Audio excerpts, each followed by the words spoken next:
Where? All right, everyone, what's up? We're live again. It's Sunday. Time for the Synth Nerd Roundtable, so we can nerd out and talk about synthesizers and all. Hopefully, everybody's doing well. You got me and Andrew right now. I'm going to share it real quick everywhere. Share this link. Uh, so if you want to, let me see. Oh, I think I got the browser open to share it. No, I don't. How's your week been? Pretty good.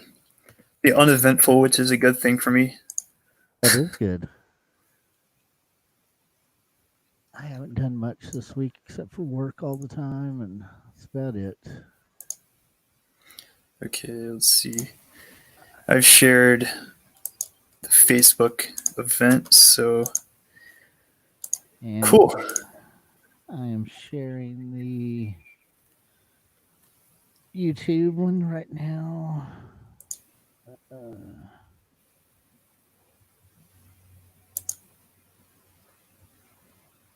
we go. I'll share this to Facebook.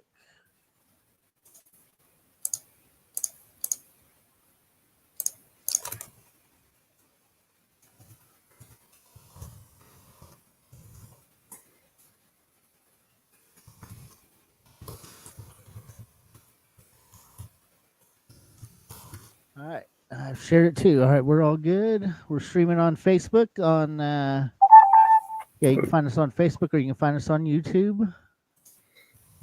Cool. And I'll get those two cleared out. All right, and we got Travis here too. We're gonna bring Travis on live as well. So What's up, there's fellas? Travis. What's up, Hey, how's Travis? it going? How are you? I'm doing well. How are you guys doing? Doing pretty good. How's Good your news week this been? Uneventful, as Andrew said a minute ago, which is good. That is always good. I guess we have we have one thing we could talk about this week: the big reveal from Make Noise. Yeah, that's pretty cool. I was kind of thinking it was going to be in line with the O Coast. Yeah, I didn't know what to expect, but me and Andrew and Christian were in chat together during the reveal video, and we were talking about we were hoping that it was nothing that we wanted, so we wouldn't have to spend the money. Then as soon as I came home, Goldie was watching videos because that's one of her main things she uses is the O Coast. And she's like, "Yeah, go ahead and get a hold of Rodent and get me one of these." So yeah, one of them has been ordered, so we'll get it here in a couple of weeks.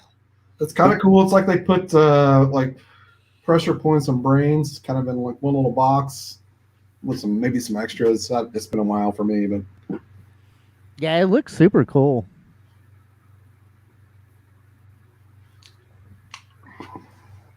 You have any thoughts on it, Andrew? I haven't looked too much into it, but it does look cool, and I think it's the form factor people are looking for with controllers. yeah. So, and I really like that style. Kind of like the whole West Coast style is having like really intimate connections with your synthesizers, and that definitely does it. So, Yeah, Heinbach was calling it the Make Noise easel on his yeah, review exactly. video. Which actually, I'm building Goldie a new case that's going to actually have it where it'll have the O Coast right above the O control. Oh, cool. So it'll be all cased together with the morphogene and everything. So she will kind of have a Make Noise easel shared system type thing. So it'll be Nice. all Yeah, Make Noise. that's a fun system. If you mimic that or get somewhat close, you can have a lot of fun with that. Yeah, if I still had my whole Eurorack system going, I probably would have wanted one of those. I wanted that early on. In fact, I think I reached out to Make Noise early on to ask them if they could build a way to put pressure points and brains just in its own box, and because they used to have something like that, and they didn't have it anymore. So I just kind of, I don't know, gave up Yeah, on that idea. yeah, I've kind of got that with the. I have the Pittsburgh modular system that what was it? The Lifeform. It's in my other rack here. The SV1 that had the touch controller and stuff with it too. So it's similar to that, except for with a lot of added extras. I mean, the way Make Noise did everything with the. I like the time, the third row there, the time where you can spread the time out between steps. I mean, I thought that was just brilliant. Yeah. And I mean, that should be able to control just about everything she puts in her little rack with the, I mean, with the Morphogene and the O-Coast. I mean, I think that'll be perfect. Yeah, definitely. And then I'm looking forward to playing with it too when it gets here. So I get to play with it, but I didn't have to spend my money on it. So that was really nice. Nice. But you got anything to talk about this week, Andrew? You got anything exciting in VCV Rack World or anything at all? Let me think. So I made some unofficial announcements for VCV Soundstage, and I kind of demonstrated that earlier in a previous. Was that last week or 2 weeks ago when I first showed that on screen? That was 2 weeks ago. Okay, yeah. So yeah, VCV Soundstage.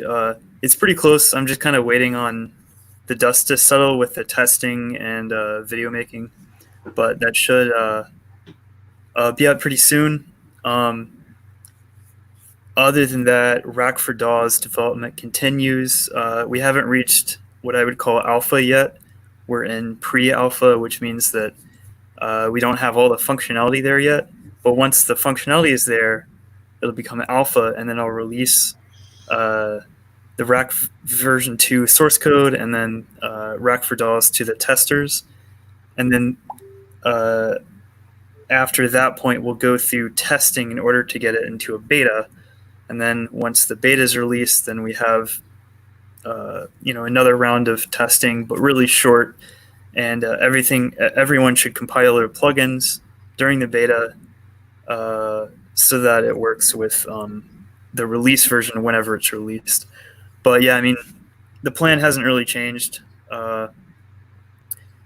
Let's see, what are some other projects that are going on?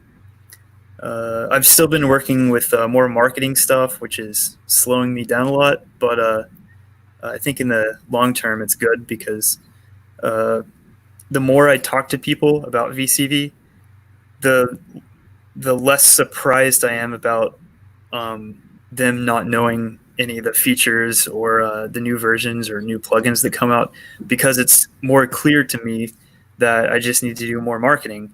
And that means marketing for the open source packages and plugins and for the commercial ones. So we just need to make everything more known. And what else? Let's see. We've got a couple more plugins. Oh yeah, I was told by Grayscale that the Grayscale plugin for VCV is due any minute now because he's ordering a batch of supercell and permutation. Whenever that batch is in his hands, I'll be able to release the plugin, and he'll go through the last round of testing, and people will get to use every single Grayscale plugin or Grayscale module that exists in Nice. VCV. And then still working on Moleco stuff. Moleco, they're based in Portland, so that whole area is really getting hit hard by COVID. So we're just waiting on all the manufacturers to kind of like come back to life, and that's what Grayscale is dealing with as well. What modules are you doing for Moleco? I think all the digital ones, and then some of the plumbing utilities, such as the mixers and noise generators and things like that. But definitely variegate, voltage block, all the quad stuff. So quad LFO, quad. I haven't done quad VCA yet, but that might be added later as like an update, because that's a fairly new one. That's probably less than a year old at this point. But yeah, they're really cool plugins, and if you slam them together in the rack, they connect in the back with this virtual bus cable. Just like in real life, you can connect a cable between the two, and they can communicate. And so you can save a patch by clicking save on the variegate. And if you have voltage block and quad LFO and quad VCA and everything attached to that, that patch will be stored in all those modules, which is a really cool feature. You can treat it kind of like a DAW, actually. I think it's probably the closest thing we have to a DAW in your rack without just having a laptop in your rack. And of course, everything's CV controllable. So It's a little bit beyond what a DAW does. That's about all I have, though. Just normal projects. It's good that I'm not opening up new projects yet because I don't have time for that, but we will get into that. Cool. Yeah, I'm definitely looking forward to the Maliko stuff. Varigate will be nice addition. Oh, yeah, for sure. VCV rack. All right, let me bring Druth in. He's here now as well. And Cry's in chat. I told Cry he could join us if he wants as well. What's up, Cry? Cool. Actually, yeah, swap me out for Cry. I'm going to go get something really quick. All right. I'll drop you. Oh, you can drop yourself out. Or I can. No, there you go. All right. What's up, Druth? How y'all doing? Doing good. How was your week? Great. Yeah, good. I haven't done much music related. I tried to send you a message. You didn't have to add me, but I've been working on the animation part of that music thing I was working on. So I haven't That's cool. That's progress, though. Very cool. Yeah, at least you're working.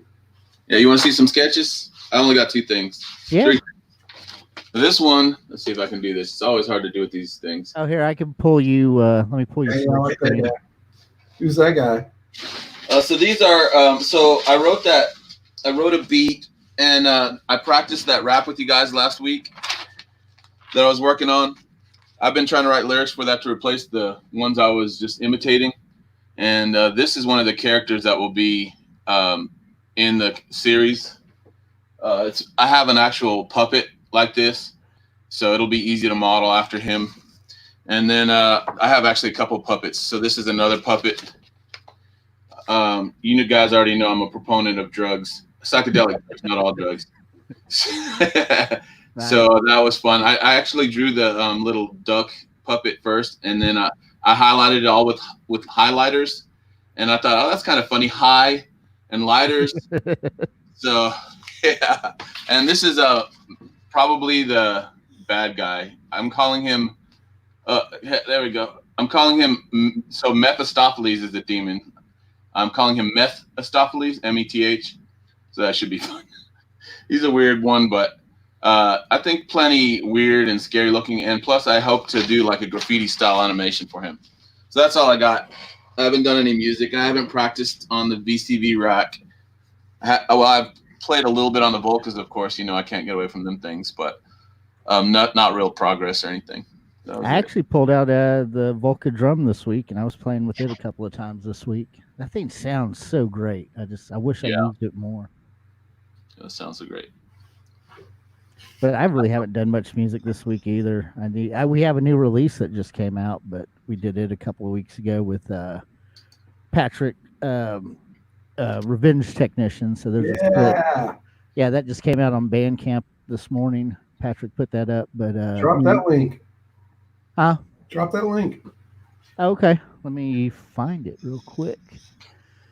Yeah, Patrick sent us a track that me and Goldie put our stuff on, and then we sent him a couple of tracks that he did his thing on, and it sounds pretty cool. Love that kid. We should get him on these chats. Yeah, actually, last week when I had to step away for a few minutes, it was actually Patrick coming over to pick up those new Revenge Technician T-shirts that I printed that he's been posting everywhere. So. Oh, right on. The Zodiac. The Codex ones. Oh shit. Zodiac Killer. Yes. Yeah. I was watching Mom No Computer this week. I saw something I thought was interesting. Just a point to bring up, maybe you guys can explain for me. So he bought a CR78, which is one of I think maybe the original drum machine that Roland made. Yep. And when he was trying to use it, it was going off of tempo or something. So he, what do you call it? When you break it apart and add all your own stuff. You got it in Circuit Bennett. Circuit Bennett, yeah. So he Circuit Bennett. He wasn't really bending it. He was really more adding some features that allows him to play it with a MIDI controller. And I thought to myself, what's the point of having a synthesizer like that and doing all this circuit bending to make it playable with basically your laptop or your keyboard, when you could just as well sample those same sounds and do it that way? Is that the same thing or not? Because when he done that, it sounded like just like samples that he was using instead of the actual machine.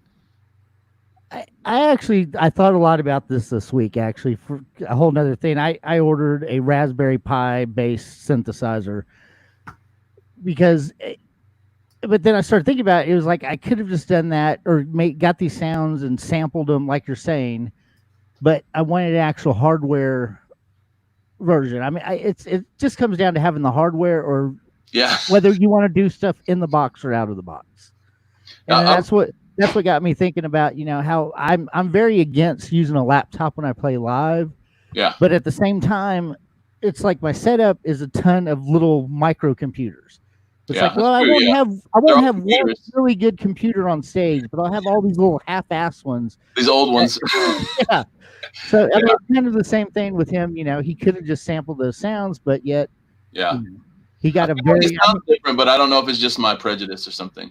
Because I mean, I have actually sampled all the vocals now and put them, well, especially the drum machines, because it's just be, I've been trying to get off the 16 beat thing, so I did that, but it's still not satisfying to play it that way. Every time I make a beat with the vocals that way, I end up kind of just laying like it's like almost a baseline beat that's not very appealing, and then I turn on the vocals and I add it to them with those, and it sounds great again. So I don't know what I'm experiencing, but for some reason it just seems like the analog version of everything just sounds so much better to me. I don't know why. I thought maybe you guys might know if there is something about that. Actually, here Andrew's back and Cry's back, and let's see what their input is on this. All right, what are y'all up to? Hey, I just sat back down. I was doing beer order. What we are talking about right now about, I guess, hardware versus software, kind of. Druth brought up the Make Look Mom No Computer this week, where he took the CR78 drum machine and hacked into it, where you can make it, MIDI triggerable. And he was like, "Well, why go through that when you could just use the samples?" So I guess that's what we're talking about is hardware versus software. What do y'all? I mean, we know Andrew's input that he loves software because he's the V-Rack. So, what about you, Cry? I mean, it depends on if you're going to use the computer and just chop up the audio, then it's exactly the same. But if you're using an old school sampler, then it's going to degrade the quality. I have noticed quality on a computer doesn't seem the same to me, but I don't know if it's because my output is different on the computer or the volume is different. Or yeah, you need most people won't be able to tell the difference, but if you have high end, digital to analog converters going in, then you're not going to be able to tell the difference. High end digital analog converters. Right, your ADDA, like your sound card. Oh, okay. But so maybe that's what I'm doing. Maybe when I imported the sounds. Well, if you're loading it, if you're going through like a Mackie mixer or a Behringer mixer or some other mixer, then you're affecting the quality of the sound already. I definitely did that. So maybe that's it. Yeah, I mean, all my stuff goes directly into an AD converter first, and then it goes to the computer. You can't tell much difference then, or you can't. It's impossible. You can't tell the difference, yeah. What do you think, Andrew? Well, I'll add a comment. Look Mom No Computer had that realization where it is kind of pointless to take a fixed sampler and then use that, add MIDI to it, integrate that into your system when you can't really change the sound. I love drum machines like the 909 that have like 2 or 3 parameters per sound, because there's a continuum of sounds with that knob. Whereas if it's the TR-707 where it's mostly sample based, there's not a huge point of it to go into or to restore the analog hardware and integrate that into your system, because you only have one sound. You can afford, in the digital world, if you sample the TR-707 or what are some other like fixed, like the Linstrument. Linstrument's basically a sample player.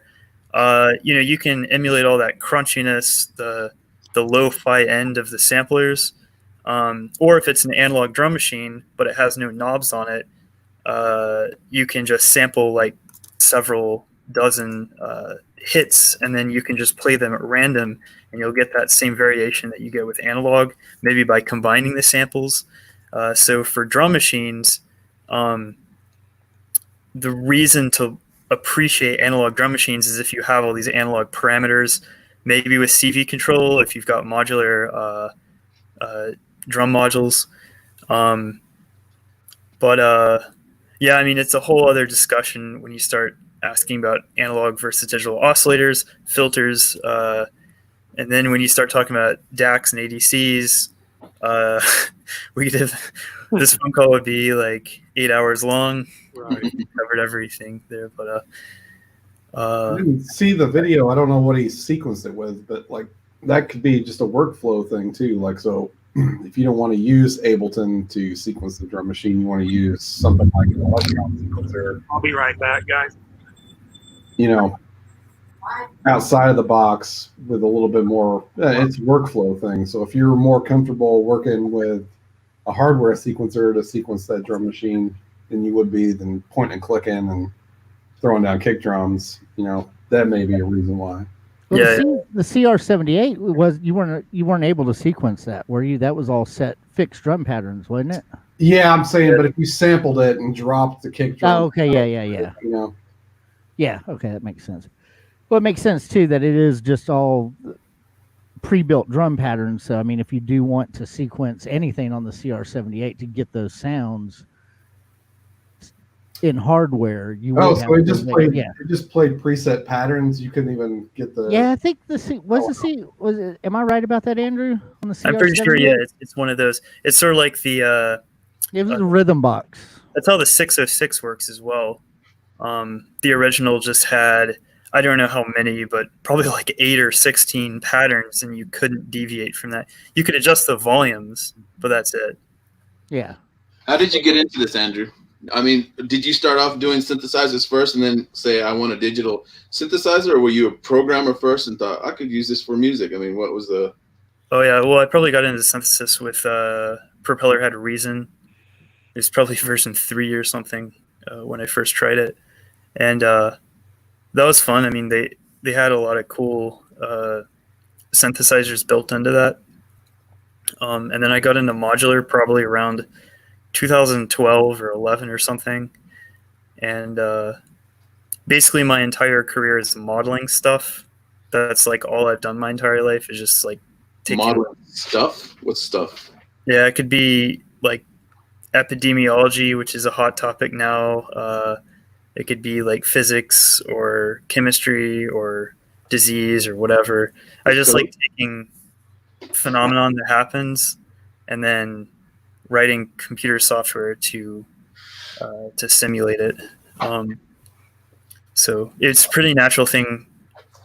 Like for me, if I got interested in synthesizers, that's the most likely thing to happen is that an emulation of a synthesizer will be made by me. But yeah, I don't know. I mean, I got into it mostly through YouTube actually, and Thank you. I was about to since then, I think I've met all the YouTube heroes that I used to watch. And I'll drop some names. Like there's Moot Booksley from Greenville, Tennessee, but now he's in Florida. And I met him for the first time last year, actually. And it took a minute. I was like, I've seen you somewhere. Oh, yeah, I used to watch your videos for 2 years back in college. And that was really cool. There's also the Clearfactor. It's like Hagen. I forgot his last name, but he was in Mexico City making YouTube videos with his Eurorack / custom modules. He had a bunch of other noise-making electronics on the side, but he was really good at piecing together electronic sounds in like kind of heavy metal, like distortion, drum beats, all that kind of stuff. It was like really on the intense side of modular synths. So I enjoyed that kind of stuff. And then I guess Richard Devine, I've always liked him, but he kind of came out like later. I don't remember him from 10 years ago. And of course, like Deadmau5 just bought a whole bunch of Eurorack like 10 or 12 years ago. So I was always interested in what he had. He never really showed it off though. I mean, that's not his job. His job is to just like make EDM and then do shows. Eurorack doesn't really come into that. But let's see. I know there are a few others.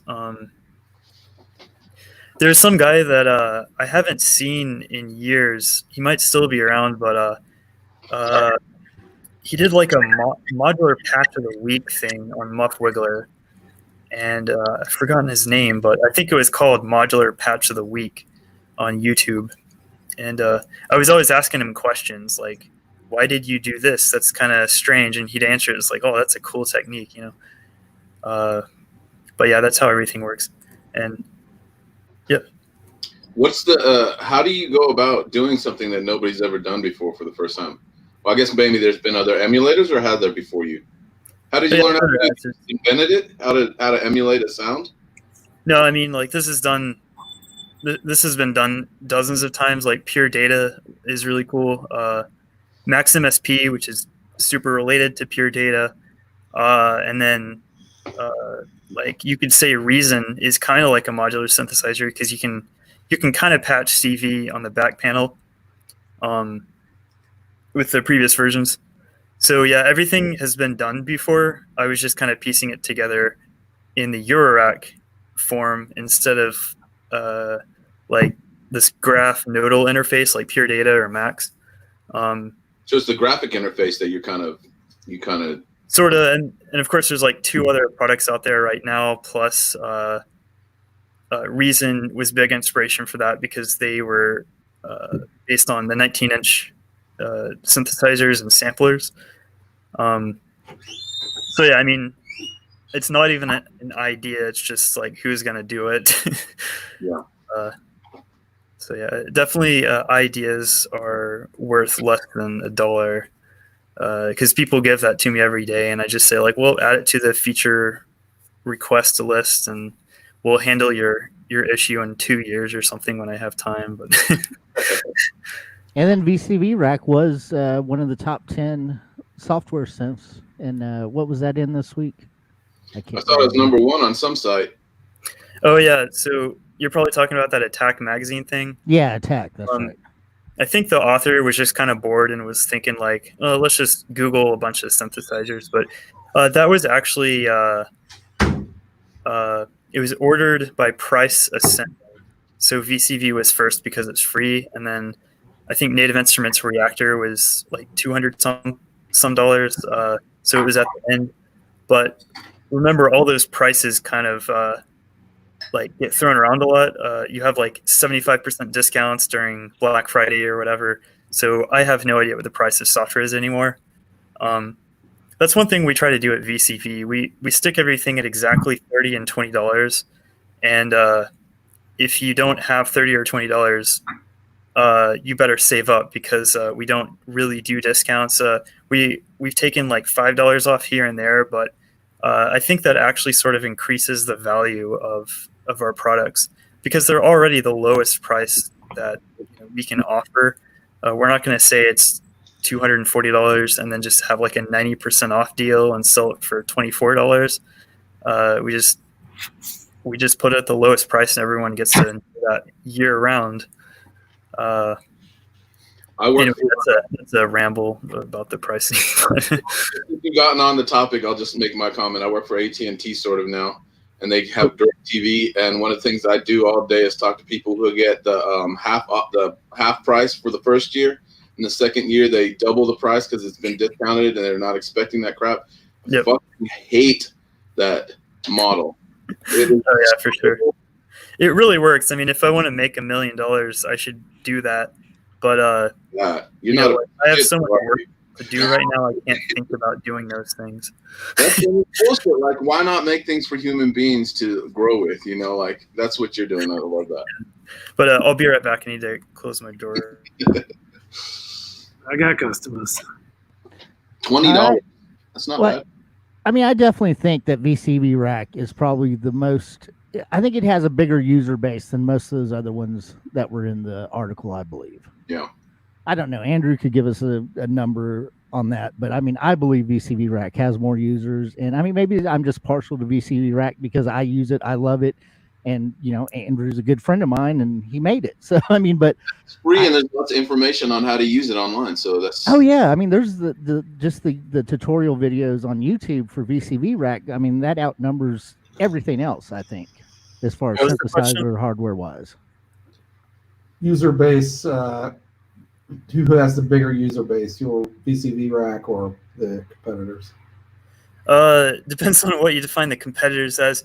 We have 1 to 200,000. That's such a wide range because there are many ways to define what a user is. Because I own Bitwig, but I never really use it. So, as an owner, am I a user? I've installed a lot of free software on my computer that I never use. So it's kind of hard to say that. But yeah, among the Eurorack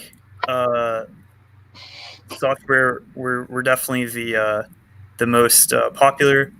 But if you make that broader, if you look at Max MSP or Pure Data, they might have more users, but maybe if you total up the number of hours that have been spent in modular synthesizer software, VCV might even win over those. They've been out for probably 20 years at this point. I think Pure Data was probably released around 1999 to 2001 or something. I could be wrong about that, but VCV is 2.5 years at this point, so it'll just keep going up, especially the more marketing we do. I'm really excited about this marketing thing because marketing to me means that I get to work with artists that get to learn about it themselves, and then those artists can show other artists and so on. What kind of artists are you talking about? What kind of artists are you talking about? We've got an ad being worked on by Richard Devine right now, and he music artist, not visual artist. Well, he's kind of both, but yeah, definitely audio and sound design artist. Sidetrack. I've told this story before, but so in Finland or Norway, Iceland. In Iceland, there's a seed bank of every plant seed that exists in the world, every species, maybe multiple strains, and they basically freeze them in a basement. That is essentially what Richard Devine's setup is, except with Eurorack modules. I don't think there's a single module that he doesn't own.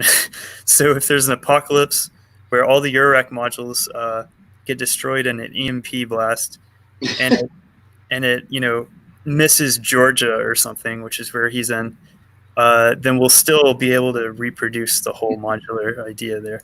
Now, I would have believed that Richard Devine's setup is in like a bunker that cannot be destroyed. I mean, actually, that would be really cool. The cool thing about Europe is that maybe this is cool, maybe it's not.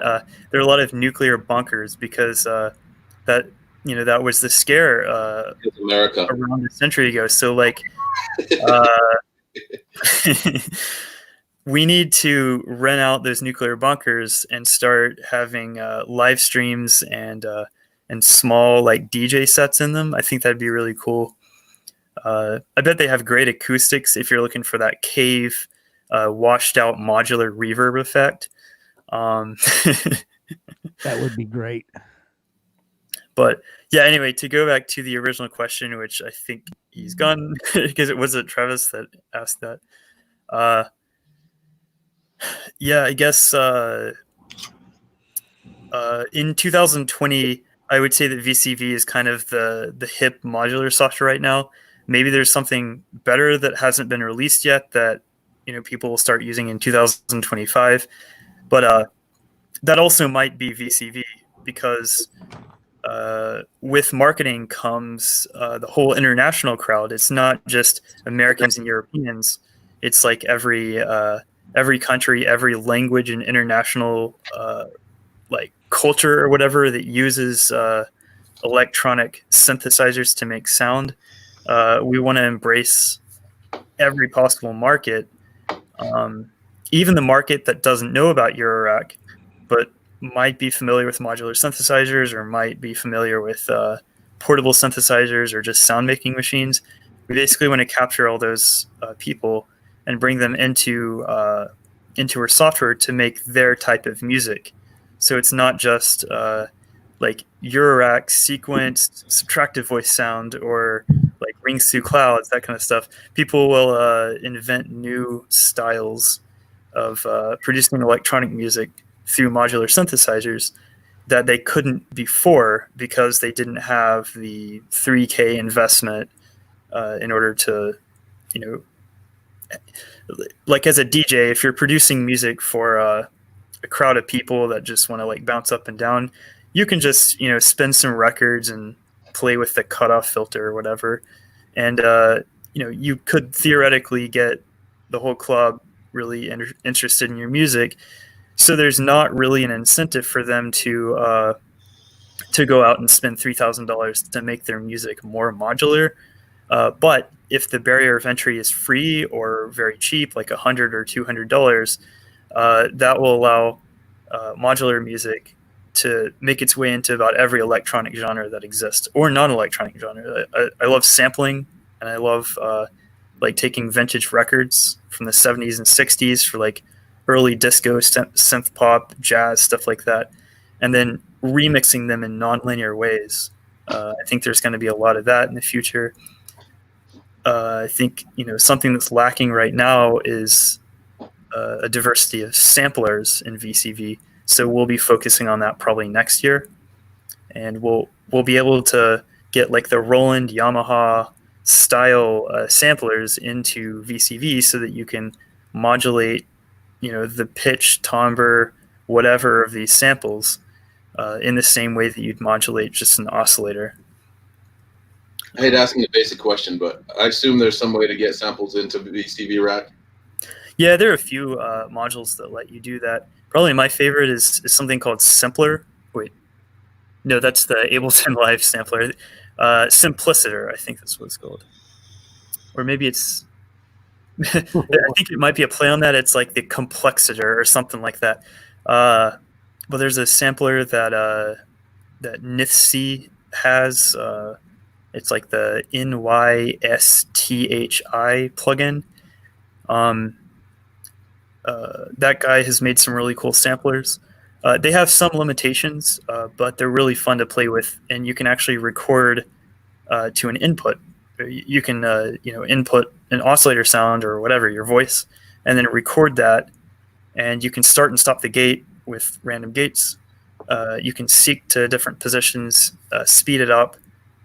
It's polyphonic, so you can record your voice and then instantly play a chord with your keyboard or a sequencer. So yeah, I mean, you can do all the crazy stuff with it, but we just want to make it easier and competitive with the rest of the DAW samplers. Ableton's is really good. Reasons is amazing. And I would say that, and of course, there's like the really professional stuff like Native Instruments Contact. I was talking to the developer of the SFZ standard, which is like it's a sort of open standard for mapping, say, like a grand piano or a marimba out onto like individual hit samples, and then playing that on a computer in a really efficient way. I was talking to the company to license that software potentially for VCV, so we could have SFZ samples. It'd be really cool if I could, you know, work with Native Instruments or work with Reason Studios. That's the new name of Propellerhead, to get those sample engines into VCV. But I think we're just going to start with SFZ because that's a good enough sampler format. You can totally make samples and sell them to other people and load them up into the software using that standard.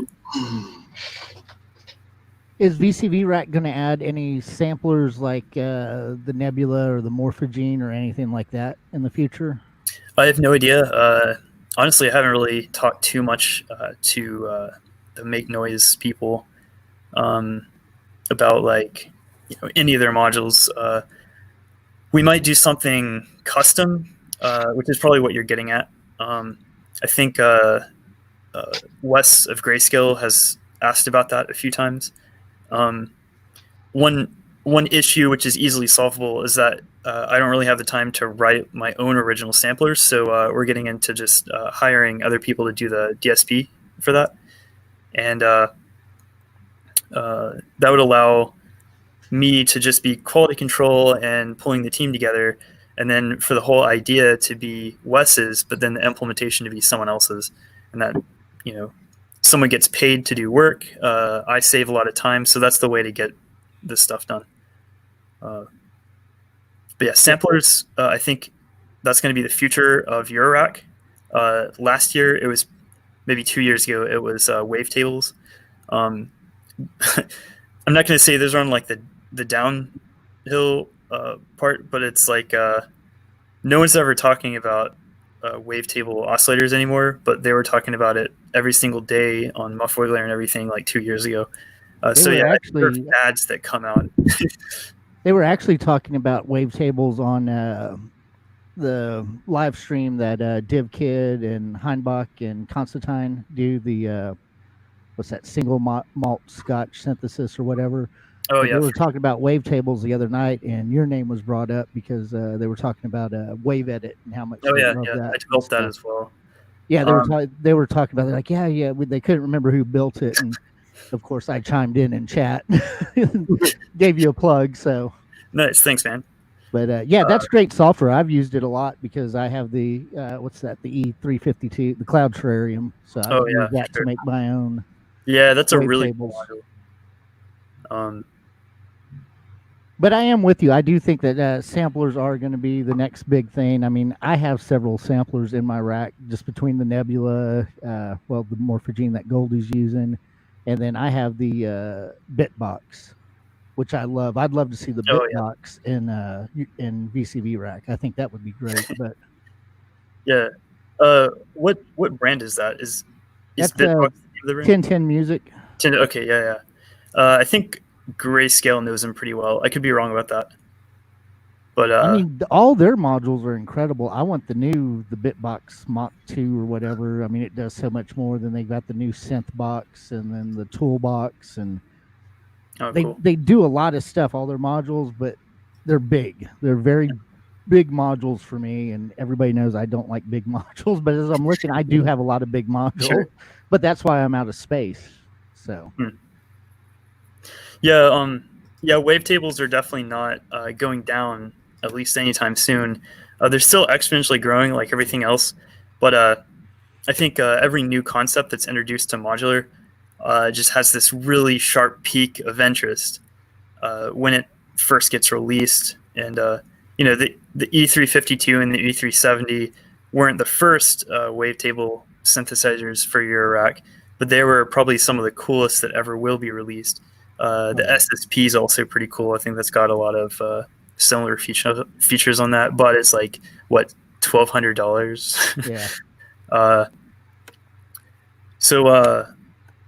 Yeah, I think it got its sharp peak, and now it's exponentially growing like the rest of Eurorack. But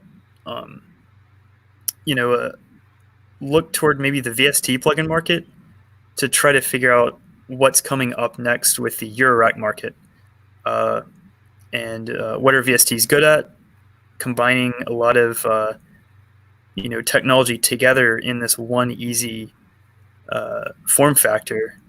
I'm not talking about patches, but just like wavetables plus distortion synthesis plus other weird things and clouding and layering.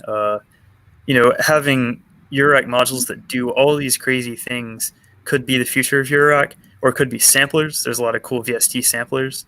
I haven't seen too much in Eurorack other than what you've mentioned. But yeah, I mean, physical modeling, that's another thing. I think Mutable Instruments was really on top of their stuff when they released elements and rings, and I guess clouds can kind of be thought of as a physical modeled synthesizer. Also, plots and braids had some modes. But yeah, taking an acoustic instrument and then being able to change the dimensions and mechanical properties of it with CV, I think that's the future of Eurorack. I mean, it has been the past of Eurorack when all the mutable instruments modules dropped, but I don't think it's fully been explored. We have Plonk, and that's about it. So mutable instruments, Plonk. I can't think of any other physical modeling synthesizers for Eurorack. I'm trying to look up. I can't remember the name of it, but talking about physical modeling, this was on. What was it called? It was on the super booth that Heinbach and them did. I want to say the name of the company was Chair or something like that, but they do physical modeling. But they were building standalone boxes that's basically a whole touch sensitive. Oh, wow. So you're doing the physical modeling when you tap on it, but then as you move your finger, you're bending it and stuff like that. But I can't remember the name of the company. I'll have to go back and look at through some of their videos. But yeah, it was Definitely. That sounds interesting, and I haven't heard of anything like that. Yeah, it was called the Chair or something. Here, let me see if y'all just keep talking. I'm gonna go off screen for a minute and look. I had a comment. I don't. It might be off topic, so if you want to get back to it, that's fine. I'm not sure. It does have to do with VCV rack, but I think Cry might want to comment on it too. So I've been thinking about using the VCV rack to essentially create the background patterns. And I talked about. I've watched some Eurorack stuff about how you can get the modules to periodically every fourth measure to add a break or do something like that. And I started wondering, because I'm kind of new to music, about this whole idea of building up doing the build and then the drop occurs at a certain time. It seems to me that it's almost like a pattern, a recognizable pattern that you could emulate that a computer could do. Because it seems, I mean, I don't know if whenever I'm doing it, it feels like I'm kind of like intuiting it. But I feel like there's definitely a recognizable pattern. Every 16 notes, you do this, and every 32, you do that. And then after 64, you built up so far that you put in the drop. Could you make VCV rack make your drops for you, or just automatically do that pattern? Are you wanting to do like a little pullback at like every 16 or 32? See, I don't even know what these terms are. I don't know what that term means. Like how you pull back the kick and bass and everything's quiet, and then it kicks back in just every 16th beat for 30 Yeah, seconds. it seems like after so you pull back and then you add that back and then you build it up more, maybe add another instrument or you raise the volume or the levels or whatever. And then at a certain point, it just feels like, I told you, like your set, Right. just felt like now's the time for the drop to occur. It seems like everybody's aware of that. I mean, what I do, if you run your kick and bass through the same audio VCA, and then you can set up a clock multiplier, and then I run it to the launch codes. I think that's the one. The guys that did Brain Seed, but you can run. I don't know if you can run audio, but anyway, I'd run the triggers through it, and then it's on a slower clock rate, and then I can mute it right at the end of that cycle, and every time it'll make that little mute. But then also, if you could just do probability on the last kick happening or coming up, that would make it change every 16 or 32. Just where like certain hi-hats and kicks and stuff have a different probability right at the end of that 16th bar. Right, yeah. And then it'll make that timing happen. Volumes and stuff, you just have to do that by hand. I mean, the best thing is a mixer, to mute stuff in and out by hand. Couldn't you make a module do all that stuff though? Every 30-second one, it adds all the instruments, and that's your big drop. And could you do that? I mean, if you use like Eloquencer and you create a song mode, which is a big sequencer, then it has all your patterns, and they're all lined up as a song, so it'll pull it in and bring it out. So that's something I actually thought of earlier. I thought it was a stupid question. Does VCV Rack have a sequencer? Well, Or- it'd be like an eloquence. No, I mean you can build a sequencer. A looper is what I meant. Could I record my voice and then hit a thing and it record it, loop it for me like that? Could you do that with VCV Rack? Yeah, I think the NIFC module the one that let me see if I can find it. Yeah, I think that It's is a really the module. recognizable module. But like Well, he has probably 100 modules in that plugin, so I'll figure out the name of it in a second. But yeah, you can do looping. The module itself handles looping, but if you want your loops to be triggered every 4 measures or so, you can re-trigger it by sending a start pulse. Every time it receives a start pulse, it goes back to the beginning of the playhead and then starts playing.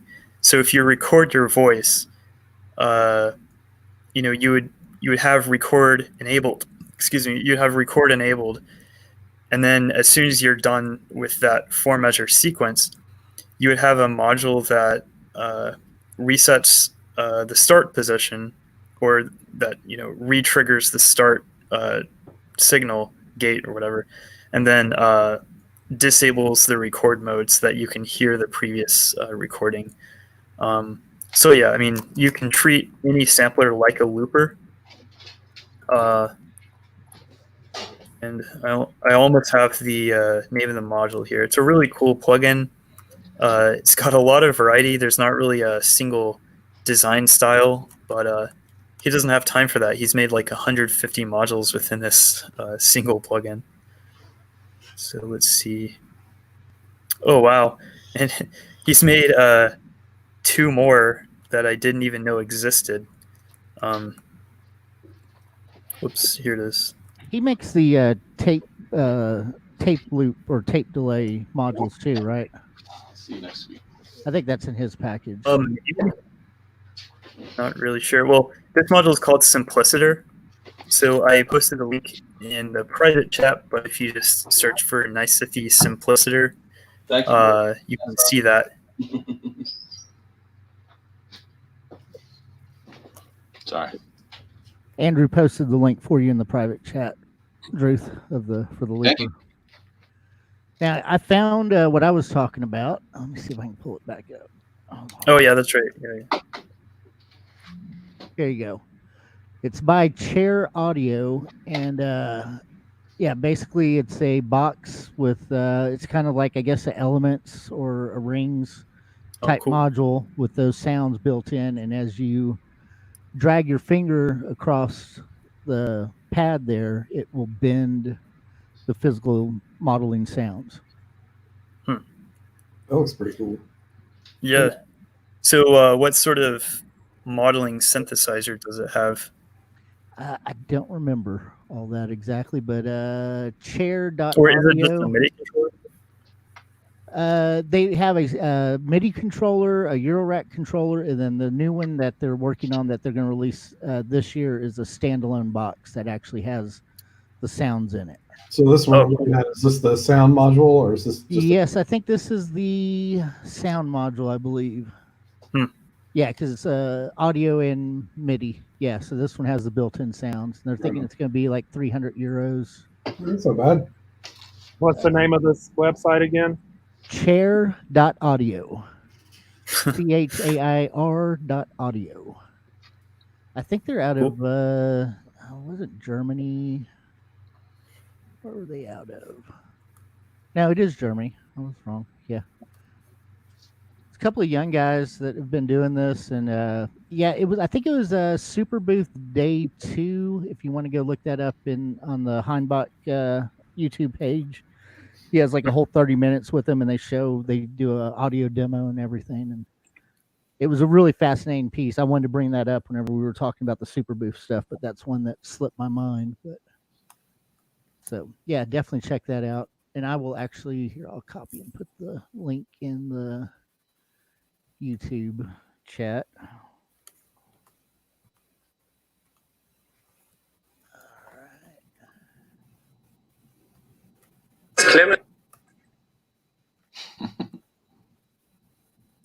There we go. I just sent the link. I can send it in private chat for y'all too. All right. So I mean, I don't have a video or anything. I don't have a way to play videos with audio. I need to actually figure a way to do that Yeah, I before just our sent the next link one. in the private chat to the YouTube video of it. Oh, okay, cool. I don't know how to get. Yeah, I can't play audio from YouTube. It'll bring it up, but I can't patch the audio back through because I've got everything ran really screwy with the way I have my setup. But yeah, definitely check out that video and check into that. It looks like it's going to be something really cool. Oh, Cry, what are your thoughts on the O control? You weren't here in the beginning when we were talking about that. It looks cool. It's only 8 steps though, but I know you can make it more than 8. But yeah, if you use the time shift. Yeah, that was my first question about it. Yeah, it was 8. It's 8 steps. Yeah. But yeah, Like I'm a Metropolis sequencer fan, even though it's only 8 steps, but it can do different timings and stuff, which I'm sure the Make Noise one can too. Can the Make Noise one do the ratcheting and all that kind of stuff like the Metropolis or no? I don't think so. I don't know. That wasn't in any of the videos I've seen. I don't think it has the slide or like gate. I know it doesn't have gate length or anything like that, like Metropolis. Yeah, now that you mention it, I don't think it does that. I mean, if you want to watch a good demo video of that, I mean, Walker's was really great, the announcement video, but Heinbach actually has a 30-minute video where he goes through and does all kinds of stuff. I mean, the Heinbach one was great.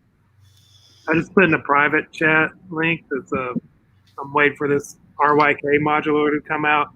I'm gonna do a build of it. And it's based off the Metropolis, which is based off the Roland one, but I think this one's a little more fancy. Yeah, I saw videos on that one. Looks really cool.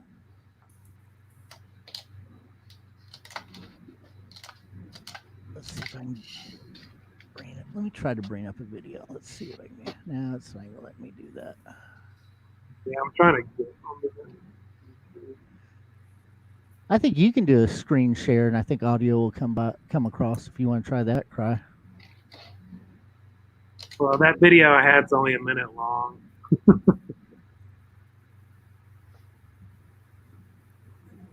Well,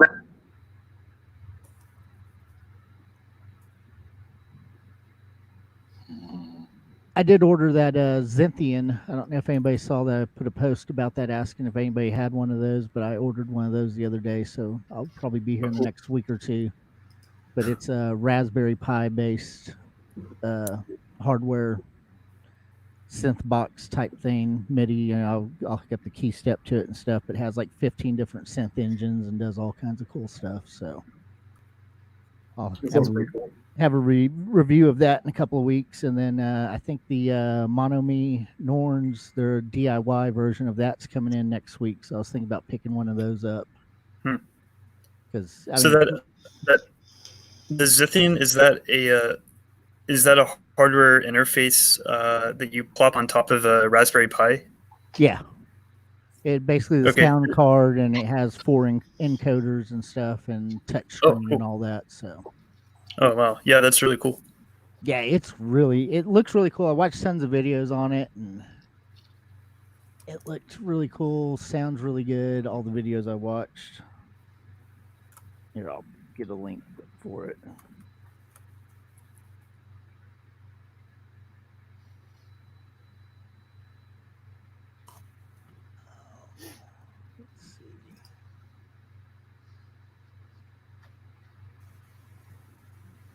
Oh yeah, the R8K modular thing, the M185, is that basically based on what the IntelliDell Metropolis is based on? Right. Yeah, I think it was a Roland. Okay. Huh. I think this one has a few more tricks. But it doesn't have a screen at all. Zero. Right.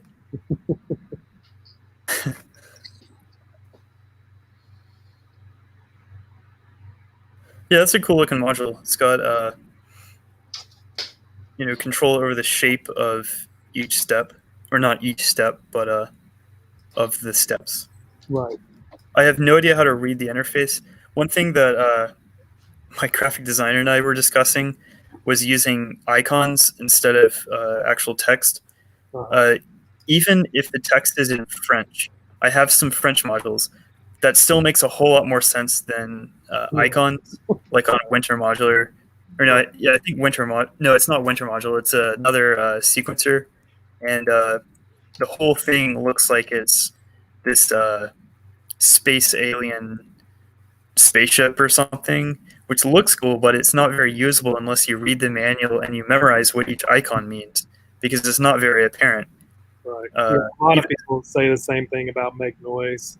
Yeah. Which theirs is pretty intuitive. Yeah, there's the Make Noise stuff. You can figure that out pretty easily. Right. Yeah.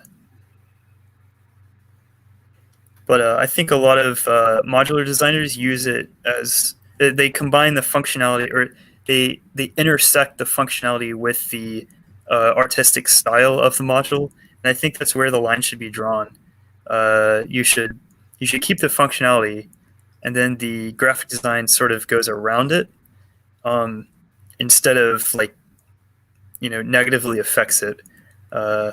So even if it's something as simple as a start and stop icon, I can usually get that one. But anything more difficult, it's not very clear what it means. Because if you look at like a pulse width icon, usually they have like a square wave or something with maybe a dotted line to represent that the square wave is changing its pulse width. Well, I mean, you could just say PW, and it's like easier to read that. And no matter what language you speak, PW is what everyone uses in the synth communities. Yeah. So yeah, I don't know. Like I'm not a huge fan of the icon style, but I just had to point that out with the RYK module. It is really cool though, and once you learn it, I think it's pretty cool. You're kind of talking about a unified language. Yeah, it's like that's kind of the idea behind it. Like, oh yeah, let's just unify the language so that people of all languages can understand it. But really, what they're doing is people of no languages can understand it. No matter what language you speak, Well, I remember whenever Make Noise and Moleko and all those guys tried to create a standard for Eurorack. Yeah. that didn't happen either. Jason, what drew you to this Synthian box? I was just looking for something new, just a basic box that just could have just some basic synthesizer sounds, because I don't have any keybed synths or anything like that, because every time I buy one, I'll use it for a couple of months and sell it off. So instead of spending $700-800 on a synth, get a little $200 Raspberry Pi based one. And then also one thing that really drew me to it also is it uses the LV2 plugins. So cool. All the Mod Duo stuff, you can run all the Mod Duo stuff on the Synthian, which is really cool. So it's a lot of plugins, synth engines, and then it's also a multi-layer. So you can run up to 16 different layers, 16 different MIDI channels, each with a different synth layer. So, I mean, basically I could do like a whole performance with the KeyStep Pro and the Synthian, if I wanted to, which I probably never will, but it's a very versatile box. I mean, I like stuff that does multi-functions, kind of like the Zoya and everything else. So, and I was just itching to buy something new, and it was cheap enough. So, I notice it's got Dex in it. That's kind of cool. Yeah, it does all kinds of cool stuff. And I just bought the kit version where you just have to put it together yourself. So, and with the upgraded sound card and stuff like that. And then I probably am going to get the Monomi Norns kit too, because it's fairly cheap too. I think it's $200, but you have to buy your own Raspberry Pi. But so still, it's like $250. which the Mono-Me stuff is really cool, and the Norns is really cool, but just paying $800 for a Raspberry Pi in a nice aluminum box just is, yeah, If you would, I'm not going to do that.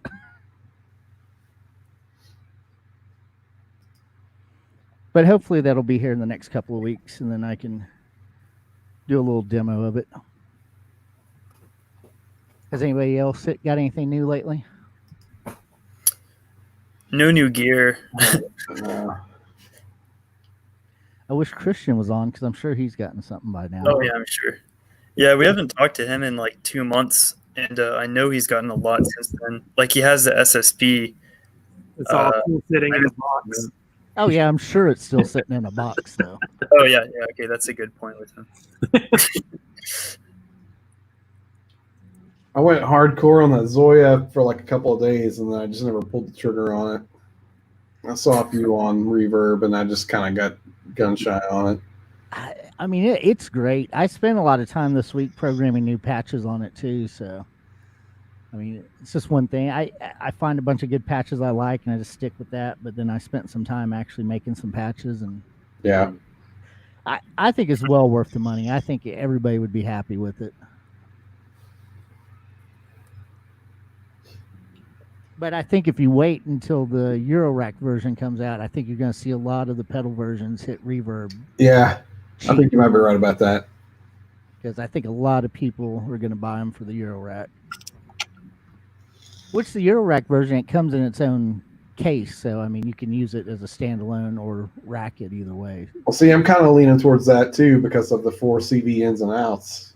So, yeah, I mean, I'll probably end up getting the Eurorack version at some point, I would say. But if it's got its own little box, that means I don't have to bring a whole Eurorack case with me anywhere. I can bring in that and some other synths or whatever, you know. Oh yeah, definitely. Has anybody here ever worked with sound design just for like something other than music? Not really.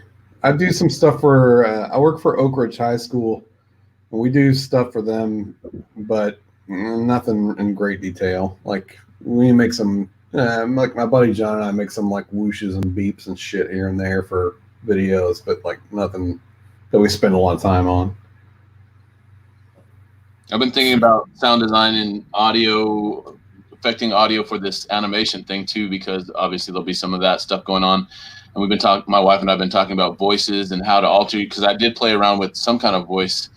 I think it was that pedal, Jason, that you sold me. I fed my audio through it and I was playing around with the thing. It made some interesting sounds, and we've been trying to figure out how do you change voices so they're not just your voice every time. Yeah, that's got some good pitch shifters and stuff on there. So yeah, you should be able to do some cool stuff with that. And then there's tons of free VST plugins for voice effects and stuff like that. VST, what is it? Free VST. I think freevst.com or .org is a good website to look for free VSTs. And they'll have them by category, so you can like look up vocal effects, auto tune, all that kind of stuff. I'm going to grab another drink real quick. I'll be right back. Yeah, I'm gonna do the same. Nope, just cry. So, How's the shop doing over there? Still good. Better than we thought. People are still have to yell at people when they open the door without a mask because they don't read the sign. We don't let anybody inside, but if you're going to come up and talk to me, then you better have your mask on. Smart. I went to the gas station the other day and I had a bandana around my neck, which is my intention is if I go into a closed place, I'll just throw it up. I had my kids with me and I was wearing a hat, of course, and shades in the convenience store. And then this lady standing in line coughed into her arm, had no mask. And while I'm standing there, I was thinking, all right, I'm about to go up to this cashier. Yep. Sunglasses, hat on, black man, of course, put this thing over my mouth. And then I didn't do it because I didn't want to make anybody uncomfortable. So I just basically exposed myself to COVID over social norms or some shit like that. Right. I'm glad that you're like, no, you can't come in. People that don't wear that anything. Yeah. Well, my thing today was the people that I watch outside. Like one lady came and bought some stuff, and she had her mask on. She didn't have gloves on, so she touched the card reader and her card and her wallet, and then she grabbed her stuff. And as soon as she got outside, she pulls her mask down, and then starts touching all of her shit again. Shit. And I grew up in the tattoo world, and it's like you don't touch stuff that had airborne particles on, and then touch your shit. And they're just doing it all day long, you know. I'm surprised every time I go to the grocery store how many people don't have a mask on. I mean, I walk in, I've got a mask, I've got gloves on, and half the stores give me a crazy look. I'm like, really? Yeah, I went today to get this beer for for today or whatever, and like half the store, nobody's got masks on. They're all fucking running into each other, and I'm just like, what is? Am I the fucking dumb one, or are you guys the fucking dumb ones? I don't get it. Like, is it over or is it not over? Right. I don't think it's fucking over. Well, my thing is people just don't know how to like remove gloves. Like you're supposed to like remove your gloves and then wash your hands and then take off your mask and then don't touch your mask again. And people are like, they'll buy stuff in the store, like the one video I watched, and then she'll pull her mask down, unscrew the top, drink the water, and then put her mask back on. Just contaminated everything. Oh.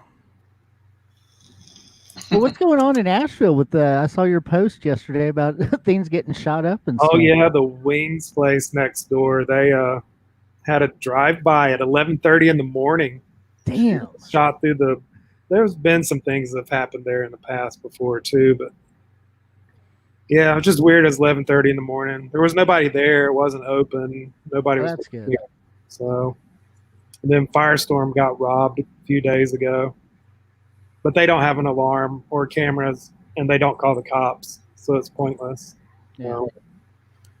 Yeah, just from your post, it just sounded like everything was all hell was breaking loose in Nashville. There's been some fucked up shit happen at the Wings place, though. They do have some good wings, though. They do have some really good fucking wings. God, making me. One guy got murdered in his car on the other side of it, just sitting at night. Damn. They were like in the schoolyard behind him and shot through the fence into his car and killed him. Jesus Christ. Damn. But it's just like small gang shit. This is Asheville? Yeah, I mean, Asheville's got very, you don't have much to worry about. Like you can walk through the projects and you'll be fine, But, Southern then gangster. and then two kids, an 18-year-old and a 20-year-old on Merriman, which is like the Wendy's, which is like north of downtown near the UNCA. Two of them got shot and murdered. My kid actually went to school with one of them a few years ago. But, it's probably just drug deal shit. Yeah. We get our fair share of that here in Johnson City, but I went down to the club last night because we're doing the live streams on Saturday evening. We have bands come in, because we're still not open but we get phone calls. The whole time I'm there, I'm answering the phone, and every 5 minutes, like, are y'all open tonight? No, we're not open tonight. I mean, people are like, oh, well, when you open the dance club back up? Well, when there can be a group of people in there. I mean, I just can't believe how many people were calling all night asking about that. I mean, do these people not watch the news or anything? Right. That's the same way, like the tattoo shop, we put up a post. We're going to sell jewelry, so you can come in and buy jewelry. And like they don't read past we're opening up. They don't read past that much. So everybody's calling, everybody's messaging. I want to get this pierced. I want to get this tattoo. We're like, no, we're not open yet for that. Yeah. People don't care at all. I mean, yeah, just going downtown last night and parking. I mean, there were people all at the park. I mean, all over downtown. There's just people walking around everywhere, no mask on, nothing. Yeah. There's I think 3 restaurants open downtown for dine-in, but other than that, everybody else is staying closed. Well, how's that? Is that what in Tennessee you can dine in a restaurant?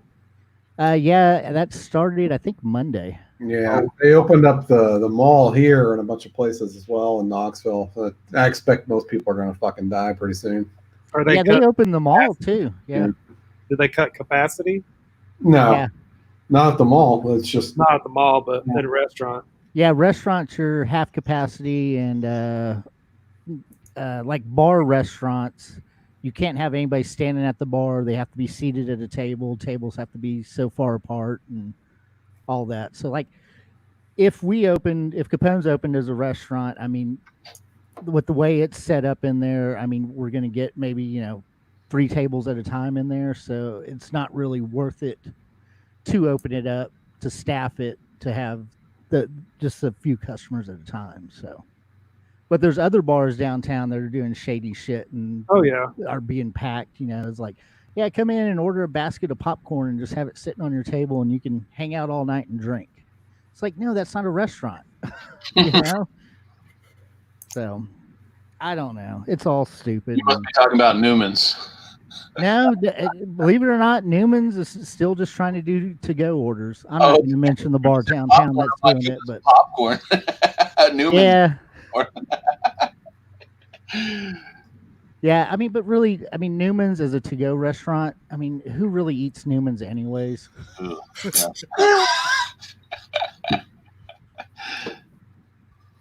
I'm just surprised at the few places that were set up to stay open the whole time and do to-go orders and stuff that actually shut down.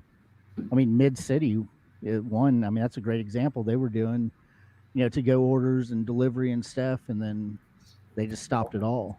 We had a couple here that did that. They just stopped. And I think it's going to be hard for some of those to come back from it. I mean, unfortunately. Yeah.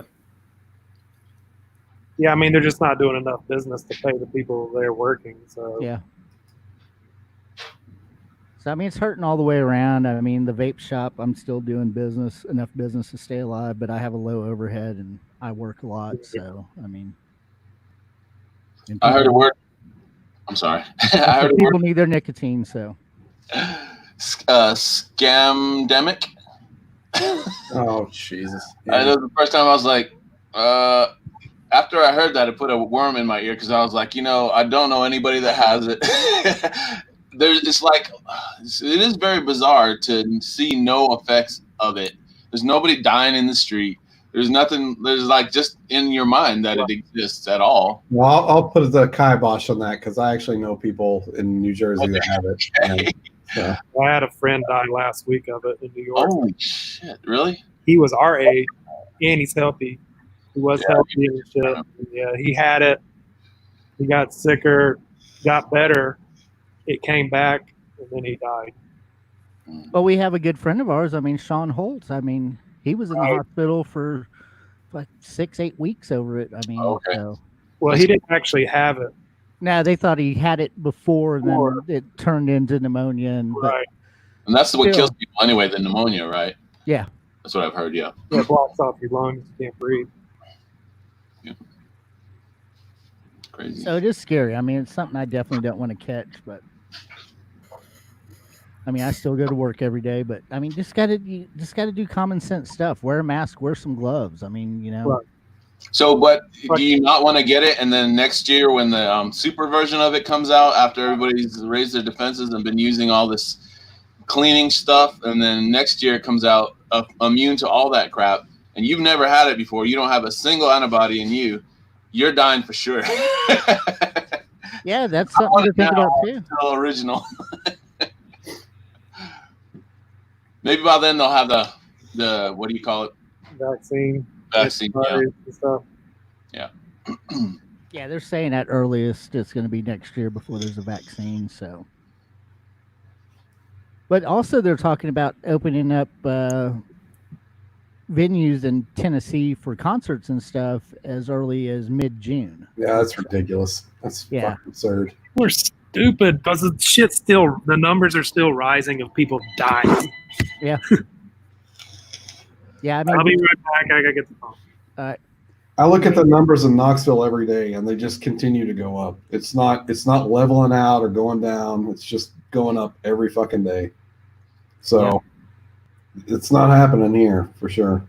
I mean, they may do it, but I'm not fucking going. Yeah, I mean, if we open the club up, I mean, I'll probably go back to work, but I'll be very cautious. I mean, mask, gloves, everything, and try to limit. I mean, I already limit how much I deal with the public because I hate dealing with the public. Yeah. Anyway, so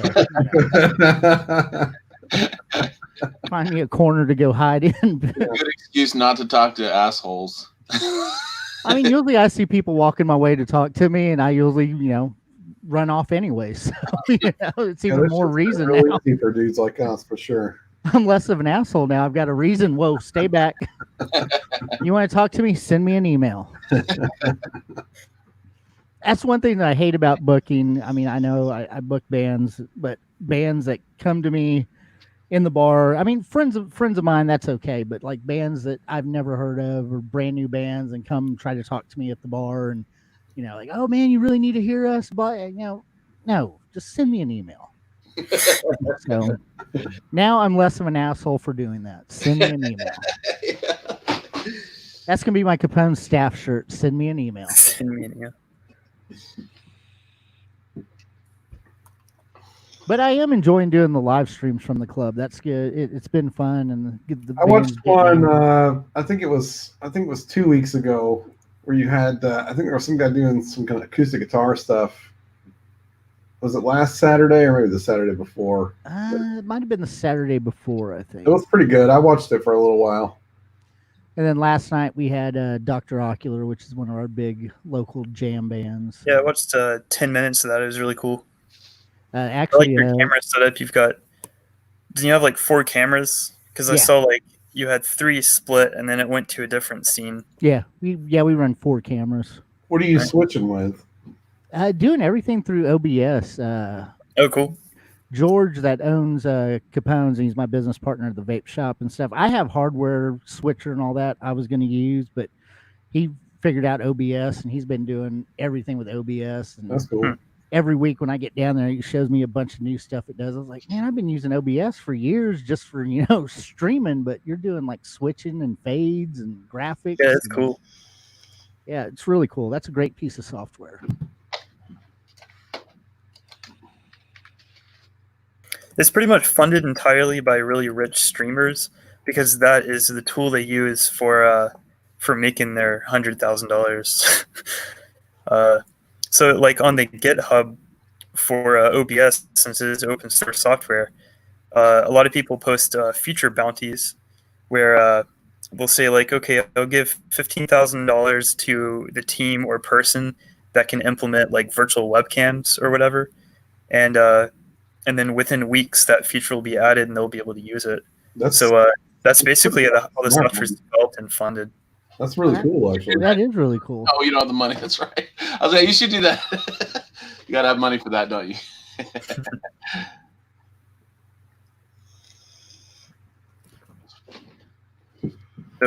Oh yeah, that's right. There's one thing that happened at VCV, pretty much related to that. We maybe last week I mentioned this, but we funded Liquid Filter, which is the clone of Mutable Instruments Ripples, and it was Tyler Coy from All Right Devices that did that port. We did it again with Mutable Instruments Shelves, which is the console-like parametric EQ, and he's working on that right now. His funding ends in just a few days, so and it was funded in the first 24 hours or so. So we just put a goal at $600, and I think 30 or so people donated, and that totaled up to $611 now. And of course, it has this this like percent, like a funding goal, and then the current amount funded, and then how much percent funded it is. Once it hit around $600, no one funded it after that. I think a lot of Kickstarters and Indiegogo accounts and everything offer something in exchange for the funding, and that's why they completely blast through that goal. But with this fundraiser, the individual is not getting any particular thing special relative to everyone else. So as soon as it hit 600, there's no incentive for people to donate. But anyway, yeah, after being funded 600, I'm gonna I sent him the money, and then he's working on it right now. I hope to do more of those in the future, where a small subset of the users actually pay for it ahead of time, and then every user, meaning 100,000 users, get to play with it. I think it's a cool model. It's not going to make anyone any amount of money, but it allows things to happen that wouldn't otherwise. Maybe you can make some presets with those people's names. Yeah, I could. Yeah, or just if you donate, you get to. Yeah, it's just random. You don't get to decide what it is. Yeah. 40 hertz fucking jumped up to fucking plus 20 or whatever. Right. That's the I don't know how interesting preset. a parametric EQ preset set would be, or preset collection would be, but yeah, we could totally do that. That is a good idea, though, putting their names on the actual product. Yeah. I hadn't thought about that. Of course, I'm not going to do it without their permission because it is a private, anonymous thing. But maybe for an upcoming one, we could put a slot that says enter your name if you want to be mentioned in the credits or whatever. And then when you right click on the plugin, it'll say funded by these people.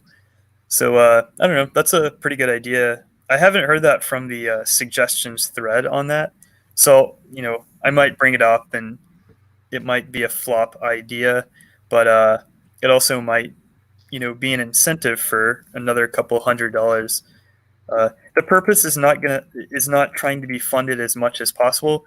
It's simply just to reach that funding goal. So I think that if we start doing kind of weird, more niche plugins, like everyone uses parametric EQs and VCFs. So this is going to be used by the majority of the VCV users.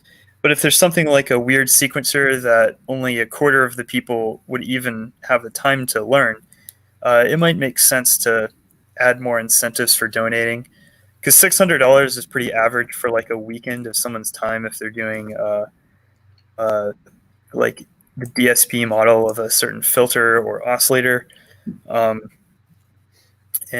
this Tyler guy that I've been working with is super on top of his game. I think before he worked on Mutable Instruments Ripples, he wasn't really sure how to do it.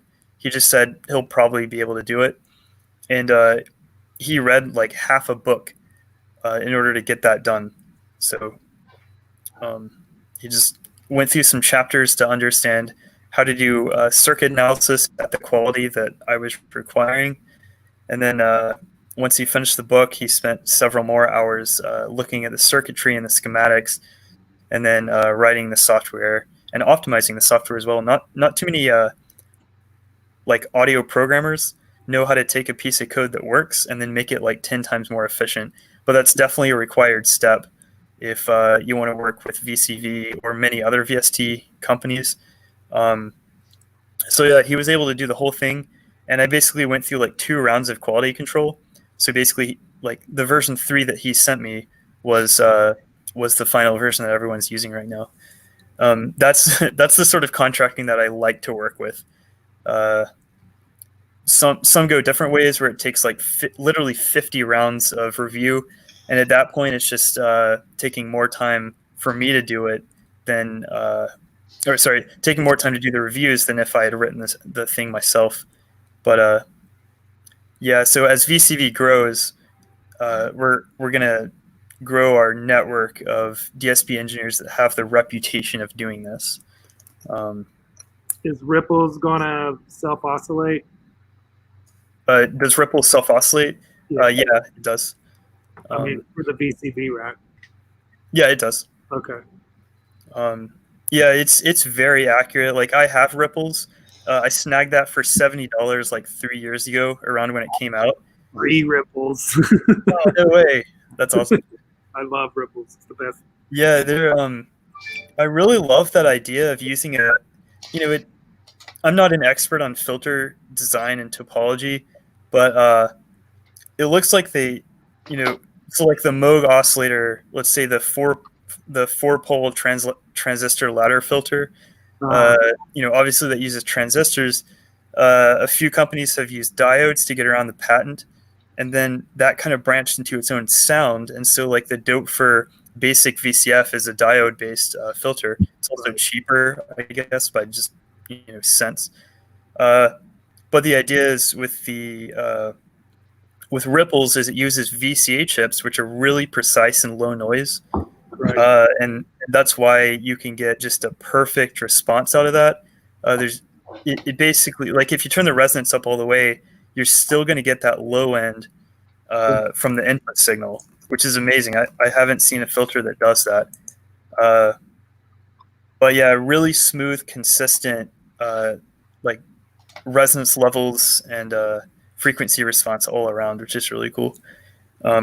And I don't know too much about the Mutable Instruments Shelves module, but it uses that same 2164. I think it's a 2-pole.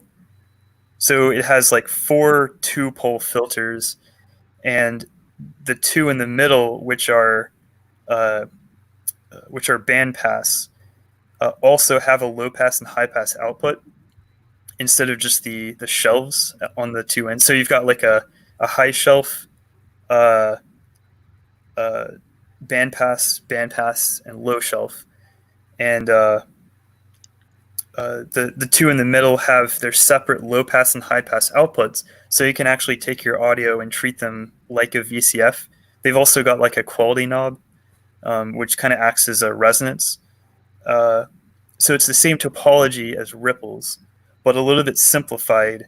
But then you have 4 of them, so you can get out that same crazy, or you can modulate it in the same crazy way that you can modulate most filters.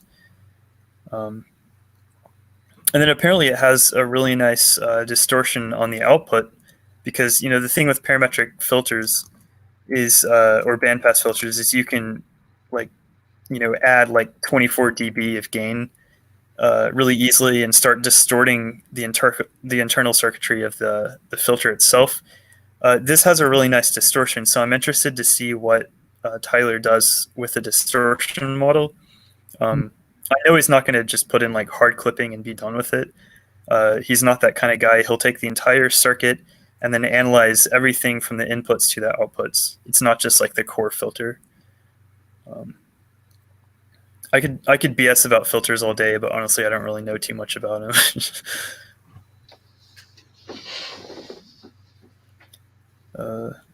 I was just looking them up on Reverb. I might actually order one. Oh, nice. I don't know too many clones of them. If you're talking about shelves. I was talking about ripples. Oh yeah. Ripples. There are several clones of. It's a really easy filter to build. It's just really clever that you could use a VCA for each of the ladder steps in the filter or in the circuit or whatever. And of course, those VCA chips are the cool audio clones of the original SSM 2164. So instead of being $50 each, like I guess the original Roland Jupiters, I'm not really sure if they used that. Anyway, hold on, I need to look this up. The 2164, what synthesizer used that first? But yeah, the cool audio VCAs are like $1 each. So that's the ones Yuli's using, right? Yeah, in fact, it is Behringer basically. I think Behringer owns like 60% of Cool Audio or something. So when people say Cool Audio, they mean Behringer. I mean, they're really high quality clones for super cheap, but it's the same factory or a nearby factory that produces them. And yeah, they use them for all the Behringer products. In fact, it's the reason Behringer really exists. They wouldn't be able to get like high quality emulations if they were using the original VCA chips or the VCO or VCF chips. Or sorry, they would not get a low cost, high quality emulation of it. It would either be high cost or it would be an alternative that wouldn't sound like it. But yeah, that's why they're good. They develop their own chips basically. Has Behringer announced anything exciting to anybody lately? haven't seen anything. I mean, I got the MS 101 because I've wanted an SH 101 for years, and I want the DS one or whatever the fuck they're calling it, the Pro one. Oh yeah. Yeah. But other than that, I don't really give a shit too much. I don't know. I don't really want another fucking 303 clone. You know. I think that's their big thing is they've done like different paint jobs for the 303 clone recently. Yeah. I've got the 303 and the 808 clones. I'm good with that. I don't think I need anything else. Well, I do have the Model D also and the Neutron, but like all the other stuff that they've been announcing, I mean, the Pro One, it looks like it'd be fun to have, but I mean, I probably wouldn't use it enough to get it. So skinny puppy sounds, man. Yeah. How's that 808 clone? I love the 808 clone. That Yeah? thing's great. Oh yeah. Andrew played with it a couple of times. About that real quick. I'm sorry. I noticed he poured some liquid into his vape thing. I assume they make a weed version of that, the liquid for vape machines. Yeah. Yeah, you can get some like oil and stuff like that. It's a totally different apparatus. Yeah. I mean, I've had those, but what I was wondering is, do the vapes actually have a version of it? Mm, In Colorado. yeah. Well, not here, obviously not here, but Yeah, I mean, for the mods like we're using the bigger boxes that run higher wattage, you really wouldn't want to run that in a higher wattage device because you would you'd burn too much of it off. I mean, that's why you use the little pins and stuff for it. oh, okay. It's generally not like a liquid like that either. It's going to be more kind of an oil. Plus, a I've bottle seen that the big of oil. THC would be very expensive. Yeah. Well, that's what I was thinking. I was like, shit, that's a lot.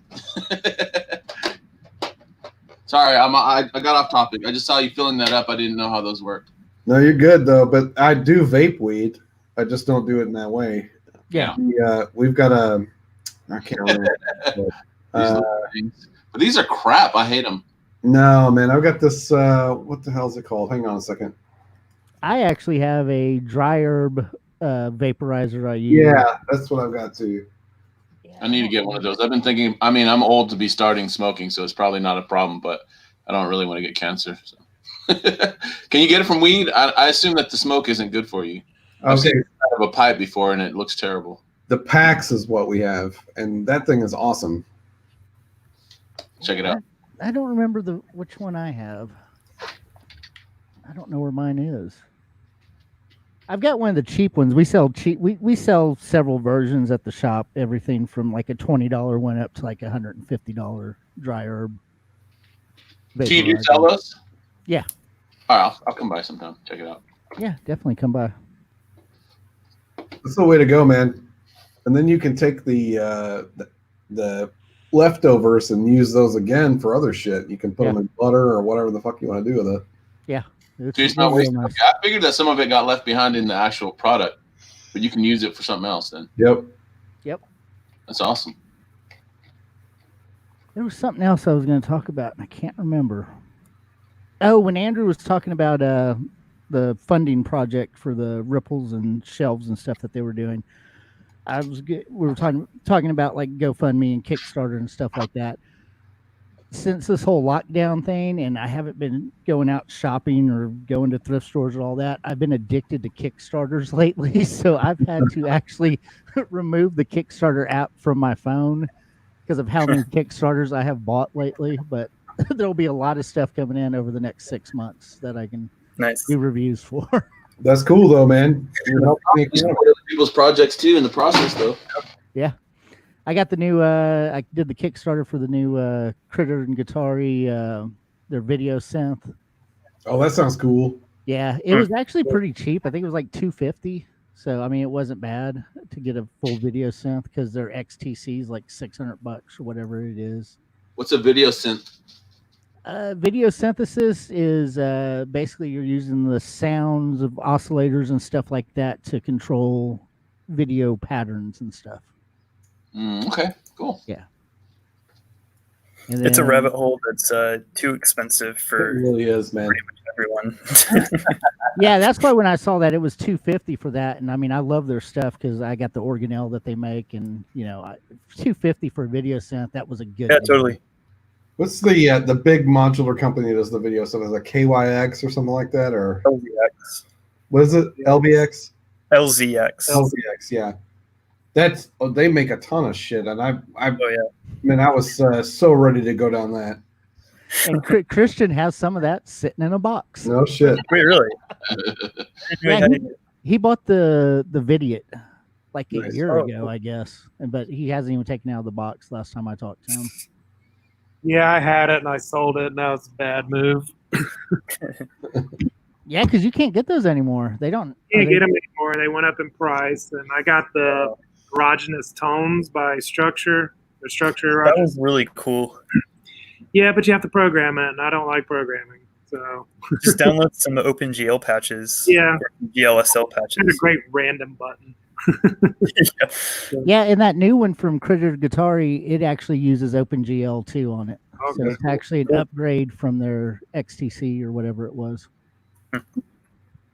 So that'll actually be here. They're supposed to start shipping those out June 1st was the last update on that. So that'll be less than a month away. I'll have that and be able to do some cool stuff. Is that Kickstarter still going, Jason? Do what? Is that Kickstarter still going?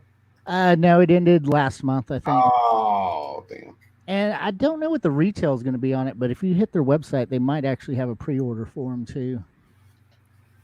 It was like $295. Oh, see, that's not bad at all. Well, that's what the Kickstarter says. It was. Oh, okay. Damn, they raised like almost $300,000. Yeah. So And then I did, 876 backers. and then I did a Kickstarter for the Mod Duo. They have their new Mod Dwarf coming out. Just the downsized version of the Mod Duo. So I got that. That'll be here. I got the beta test version of that coming in September or October, I think, for that one. And then I'm waiting on the Electrosmith Daisy platform for building your own effects and stuff. That's also an open source. That was really cheap, like $80, but I'm going to turn it into a Eurorack module to build an effects platform. Nice. But that stuff was really cool. The Electrosmith stuff's really cool if you want to get into DIY stuff, but don't want to do a lot of soldering. They have a lot of pre-made modules, VCOs, VCAs, VCFs, and then the new Daisy platform, which looked really cool. Oh, I was just looking at the private chat. A few minutes ago, I posted a list of the high school teachers that have taught VCV before. There's actually a middle school teacher that did a whole semester on VCV, and the students were learning, science, technology, and math all at the same time, and music, I guess you could say. But I've forgotten the guy's name. He posted a SoundCloud of all of the middle school students' final projects, and it was really cool. I mean, there were really basic sequences. Some of them were like more complex than others. They were all just running stuff through an oscillator and filter and with a scope where they could see the sounds or whatever. But playing with modular synths allows middle school to high school students to kind of get the connection between sound, electronics, music, mathematics, maybe some physics. So those two people that I posted, they have experience in like teaching high school kids VCV. There's also like several university professors, and I could probably ask around and get the names of a dozen other people. But well, I can tell you, Andrew, when I get back to the high school, I'm definitely putting that on our Ableton machines. cool, nice. We've got a maker space in the library that has Ableton, and I want to put those on there. Don't let those kids mess around with that. Man, I wish my high school had Ableton. Seriously, yeah. Yeah. But all I remember, okay, like the number one guy who's the most passionate about teaching VCV to kids is this this person at like a Mississippi middle school. He just really likes modular synths, and he really sees that connection, and he does a good job at actually getting something of value out of the students' projects rather than just like, oh, here's VCV, learn VCV so that in the future you can use VCV. That's not the point. It's the connection between this interdisciplinary like activity. But I don't know. I'll try to find him. But That reminds me of this guy who built these things. I don't even know what you call them. There's some kind of machines maybe that you can connect to your DAW. I'm not sure how it triggers them, but the students make them, and they're basically instruments that are triggered electronically, so that whenever he plays music, it uses all these.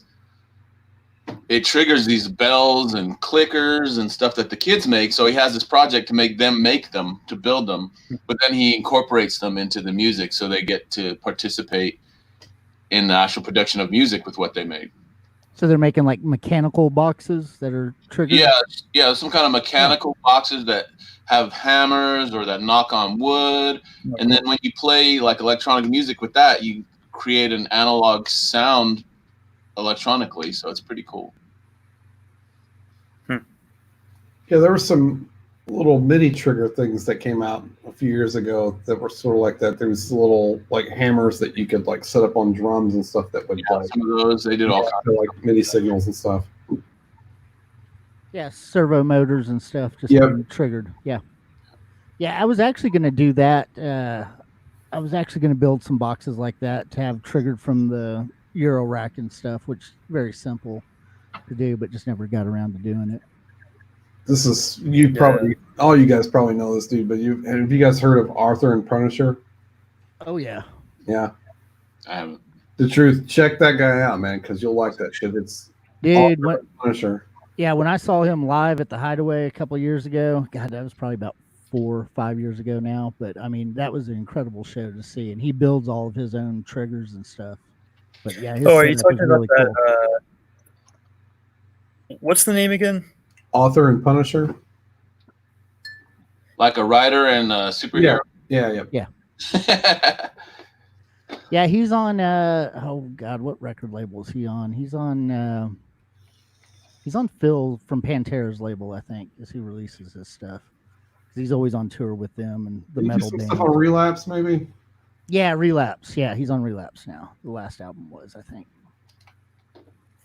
Yeah, but he builds all of his own controllers. He has like this drum. He does all the drums with, it's like this controller that's on a slide. So he's playing his drum beats. It's all, I mean, it's not upbeat stuff. Everything's very, industrial, doomy sounding. But he just has a slide that just triggers his drums when he goes back and forth with his hand. And he's got this other, like, looks like a car shifter or something that's his bass and stuff. I mean, it's incredible everything that he does. Really cool stuff.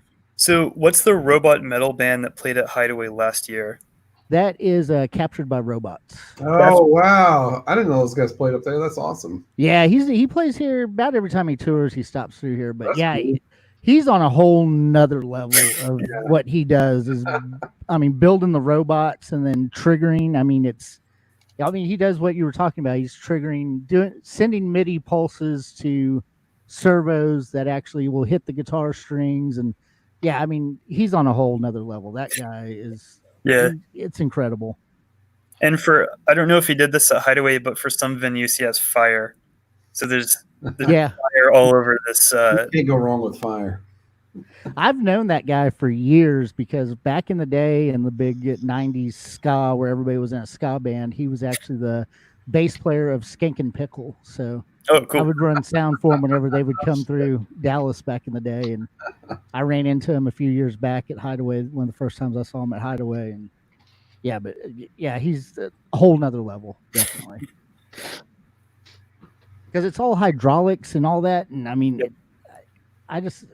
I would never be able to go on tour. It's him and just a box truck of robots. That's Is it really just him? Does he have like stagehands or groupies or It's just him in a box truck with robots.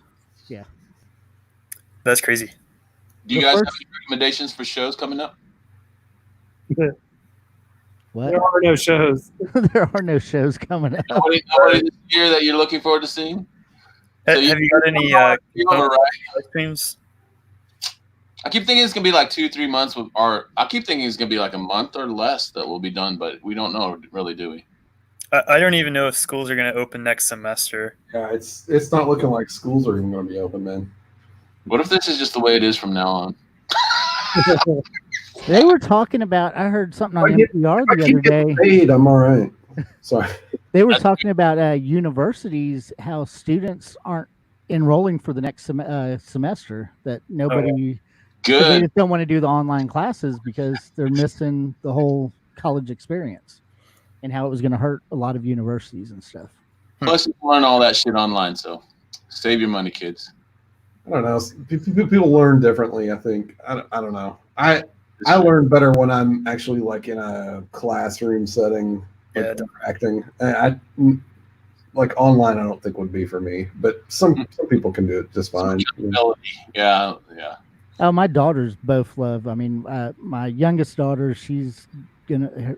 What is she? She's junior this year, so she loves doing online classes. And then my oldest daughter, she's in college, and she doesn't like to leave the house anyway. So as soon as they said all online, she seriously has not left the house since like the second weekend of March.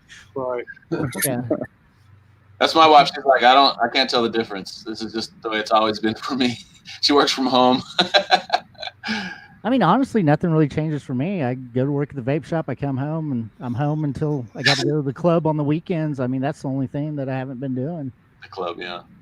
Well, I go to the thrift stores. I like to stop by the thrift stores to find stuff to flip on eBay. That's one thing that's hurt my income a bit. But I've got tons of modules I could build. But since you've been in Kansas City, you, Jason, are probably the reason that I can't find any cool gear at like Goodwill and everything. You're always snagging it up before I do. Even before I knew you, you're probably the cause. Because everyone else tells me like, oh, I got this like Jupiter 5 or Jupiter 6 at for $200 at a shop, and it's like you're the guy that's snagging those up. It's been years since I found good musical equipment around here. Yeah, I think it took a whole decade, but the pawn shops and the Goodwills and everything have finally figured out how to price things on eBay. Right. Unfortunately, that's how it is now. But 15 years ago, you could totally go into a place, and you could, you didn't have a phone, so you couldn't look it up on the spot. But if in your mind you thought, "Wow, that looks like a valuable piece of hardware," you could either just buy it then or go home and plug in the dial-up and check on eBay. But yeah, you could get some incredible deals. I think didn't Christian get his 808 for like $50 and a bag of weed or something? Yeah, I think he did pay like $50 for the 808. I traded a pair of pants for SH-101. That's the only story I got. Nice. I'd do that right now. I bought the Tri-Cities flea market. This had to be 10, maybe 12 years ago. It was just a junk dealer that I knew. Every week he'd show up with other just ridiculous, crazy piles of junk. And then on the bottom of this pile of junk, he had 2 of the Alesis ADATs. And I was like, well, what do you want on those? He was like, just give me $5 each for them. So that was probably the best thing I've gotten with a good resale value. Besides my record collections, I bought out tons of record collections at estate auctions around here that were worth tens of thousands of dollars. I mean, I bought a Doctor's Jazz collection that were all Columbia disc jockey white labels of like Miles Davis, Kind of Blue, all the old jazz stuff. Yeah, that's cool. But I have bought a lot of music gear, but mainly guitars and amps around here are the biggest thing I find. Do you guys do a lot of buying at thrift stores? That's a good way to look. Oh yeah. What do you just go in? Where do you look? I mean, I don't even. Really here in Johnson City, we only got a couple of good thrift stores. We got the Haven of Mercy and then the Goodwill. Jason, what's your I always thought it was shit. Everything they have. what's your prize Goodwill find? Well, the ADATS was my best flea market find. Goodwill. I'm trying to think. I went in there looking for that 9-volt cable you recommended and was completely unsuccessful. Oh, there's always bins of power adapters. Yeah. Oh, I bought a Sansui receiver and power amp at a Goodwill probably 20 years ago. That was worth $2,000, and I Nice. paid $45 for it. That's my best Goodwill find. Nice. But lately, I've it gotten some hasn't been much. eBay finds actually. Like that a Rocktron talk box. I got it for like $80 or something. And I think new they were $300. Nowadays, I think the new price is actually $150 though. So the used price is probably less, but I still love that thing. It's totally worth it. It's basically a guitar amplifier and a cab inside an airtight box with a tube sticking out of it. It's a really simple concept, but you can make some really funky vocal lines with that. Yeah, that is a really cool piece. And it'd be really cool to build a DIY one. All you need is just an old like small Marshall amp or something and like a bunch of plastic wrap. There's actually a bunch of DIY strip board versions of that at online, Guitar Pedals strip board, or Oh, cool. one of those websites I look at where you can just build a little 10-watt amp.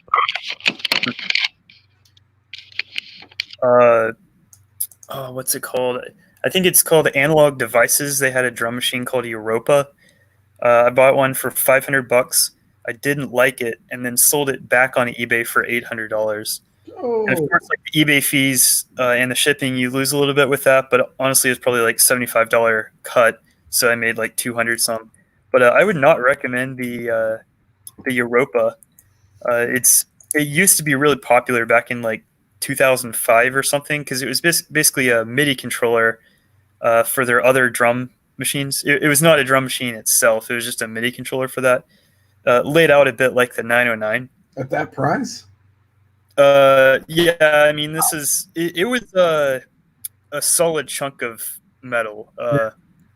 You could throw it off a cliff, and it had like knobs and different internal preset settings and stuff like that. Nowadays, you can get basically what that was with the sounds and like a digital sound like sound processor for less than that. But there was nothing 15 years ago that rivaled it. So, but yeah, the amazing thing is I sold it for $800 on eBay, and I'm pretty sure the new price was like 900. And now it's worth nothing. Yeah, probably so. It might be worth like a couple $100. Way to get out of that one. Yeah. You gotta watch the market. I just hate looking at eBay prices on stuff that I used to buy in the 90s that pawn shops dirt cheap, like Sun Tube guitar heads. I mean, you could go to any pawn shop, pick them up for $100. I mean, one of those original now, 2,000 plus. Yeah. Old Sears Tiasco guitars. I mean, those things are outrageous. And I mean, we used to just buy those just to break them at shows, Yeah. Anybody have a synthesizer guitar they want to sell? Like a guitar or anything? I've been watching everybody building them and making them and demoing them. Mom No Guitar showed one that was fucking amazing. I was like, get that Behringer 101 with the fucking attachment. Oh yeah. What? The Behringer MS 101. It's got the attachment and the strap. Yeah, beautiful. I want one of the old Casio MIDI guitars. I found those back in the day at flea markets and flipped them, but I mean now you look on eBay. I mean you get one that halfway works. It's like $200-300. Yeah. What about like a MIDI pickup? You could take your favorite guitar and then just put a MIDI pickup in it, in addition to the other pickups, so it wouldn't affect its sound. Have those gotten any better? Those things used to be trash. Well, I just bought about it. I bought from Cry. I bought that MIDI tracker for the guitar. I haven't used it yet, but I mean, I watched tons of videos on it. And I was like, yeah, I got to have that, and eventually I'm going to use it. Single notes, it works good. Yeah. Yeah, I mean, I was going to use it for like bass lines and stuff. Yeah. So Those old rolling ones didn't track with a shit back in the day. Oh yeah.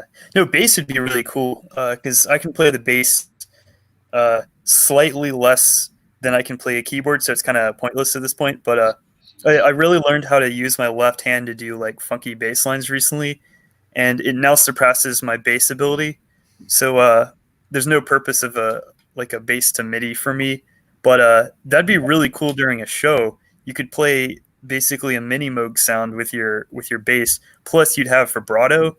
You could slap and it would just have little blips of like mini Moog bass, so that'd be really cool. Yeah, what is that Maris pedal? There's a Maris pedal that's like a synth pedal that you can play like guitar and bass through or whatever, and like I think that one tracks really well. And I've been thinking about grabbing that for bass just to add like kind of synth undertones to like bass lines or whatever. Cool. Yeah, a lot of the synth pedals now actually work pretty well. Yeah. There's a few local bands that use them, and I'm always surprised how well they sound and work.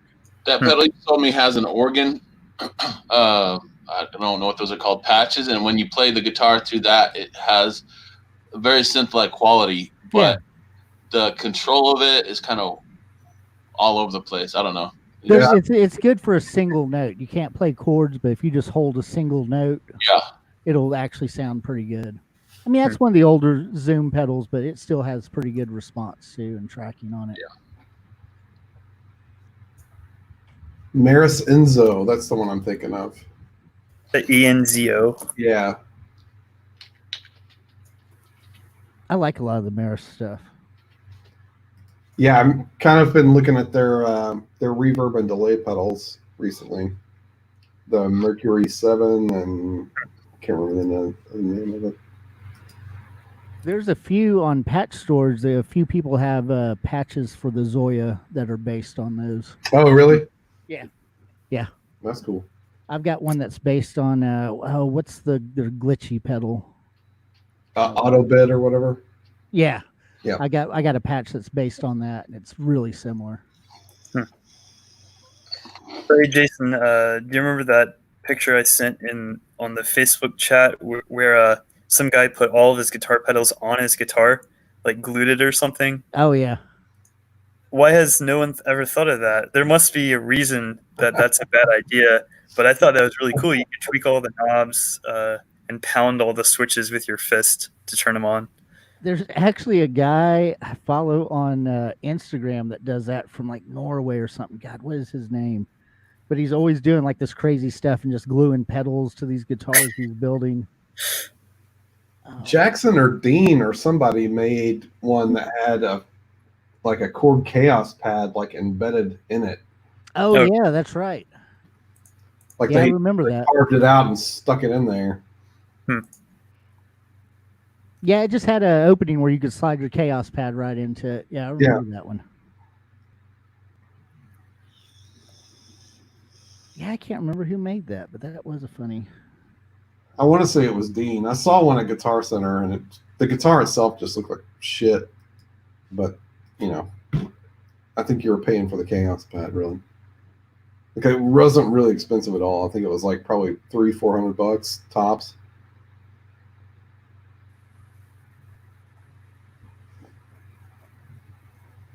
Ibanez. Was it Ibanez? Yep. Wow. Well, there's one on Reverb that's an Ibanez with built-in chaos pad. Ibanez RG Chaos guitar. That's got to be it. That's just a demo video of it. I've been watching some random stuff that somehow comes back around to the idea of cults. And I've noticed that cults seem to be able to do shit that other people can't do. Like, so this wasn't really a cult, but the Biosphere 2 thing. There's a Biosphere 2 kind of, it basically started off sort of like this crazy outsider group, but they ended up doing some insane, awesome projects. I only bring that up because, do you think we could do a project, Synth Club? or start a cult. One of the two. Well, we're already a cult, so I guess our next step would be to start We a should do project. What kind of project are we going to do? I threw out some ideas, but they're all bad and basic. Album, show, synthesizer, merch, field trip, something. We can't do field trips right now. But. Yeah, and I mean, we do our shows, we did our monthly shows. Yeah, we can't do those anymore. Could we do something where we all do a show where everybody do a live streaming show? Maybe. Or, I keep forgetting about this thing. Why do I keep bringing that up? We're stuck inside, right? Yeah. Yeah. You need to get out of the house, I think. You ain't lying.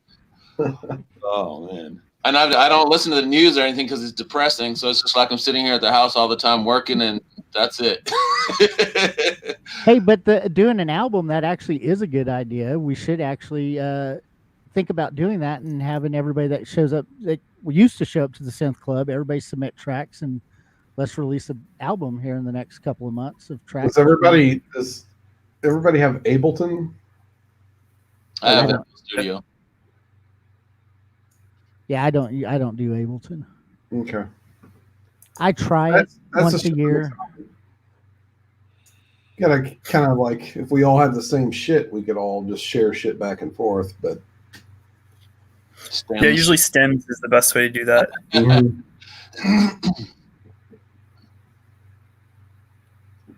But I mean, even if we just do like an album, just a compilation album of everybody submitting a track. But I do like the idea of everybody working on one project together. Yeah. I think it'd be a good incentive for me to stay active with the music part. Which, I mean, I use Reaper, so I mean, if we're sending stem files back and forth, I mean, that'll work. We can all do that. Yeah. And you use Reaper, don't you, Andrew? Yeah. Yeah, I've got Reaper on 3 of my computers. So. What DAW do you use, Cry? Cubase.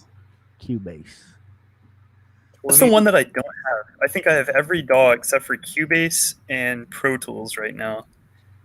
And Studio One. I don't have that because I don't know a single person that uses PreSonus Studio One. But if you name any more that you don't have, you're saying you have every one. I have everyone. Yeah. This one, that one. Yeah, I have pretty much every DAW. And if I don't have the DAW, I can just... So, in other words... You're using it to model your other stuff for a VCV rack? Yeah, I use it for testing and stuff. But, yeah, unless it's Pro Tools, which is Avid, which is an enormous company, or Cubase.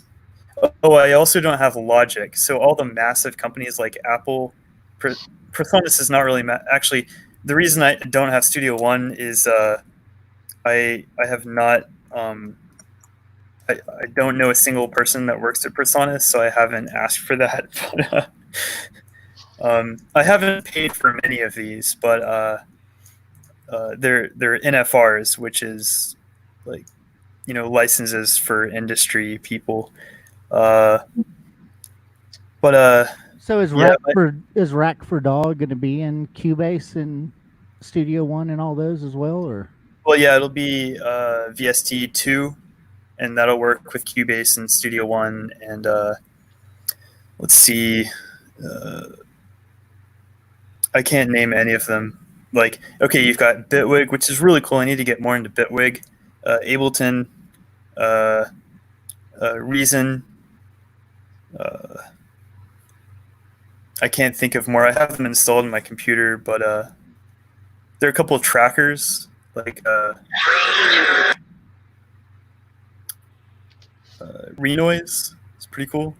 Yeah, Renoise is awesome. Yeah, I love trackers. I think when Josh was on a couple weeks ago, we had a short video game discussion, and he's the only person that is in this area other than me that has used trackers before, as far as I know. If you want to develop a song that eventually gets burned onto a NES ROM or something, you need to use trackers because you can't just load up samples and MIDI or whatever. That doesn't work with the video games.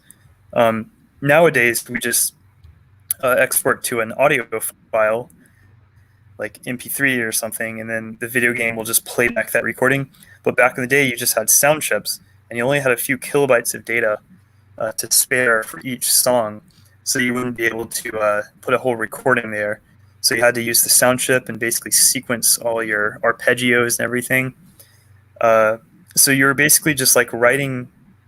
It's like code, but it's more of like an Excel spreadsheet. And every row of the spreadsheet represented a beat.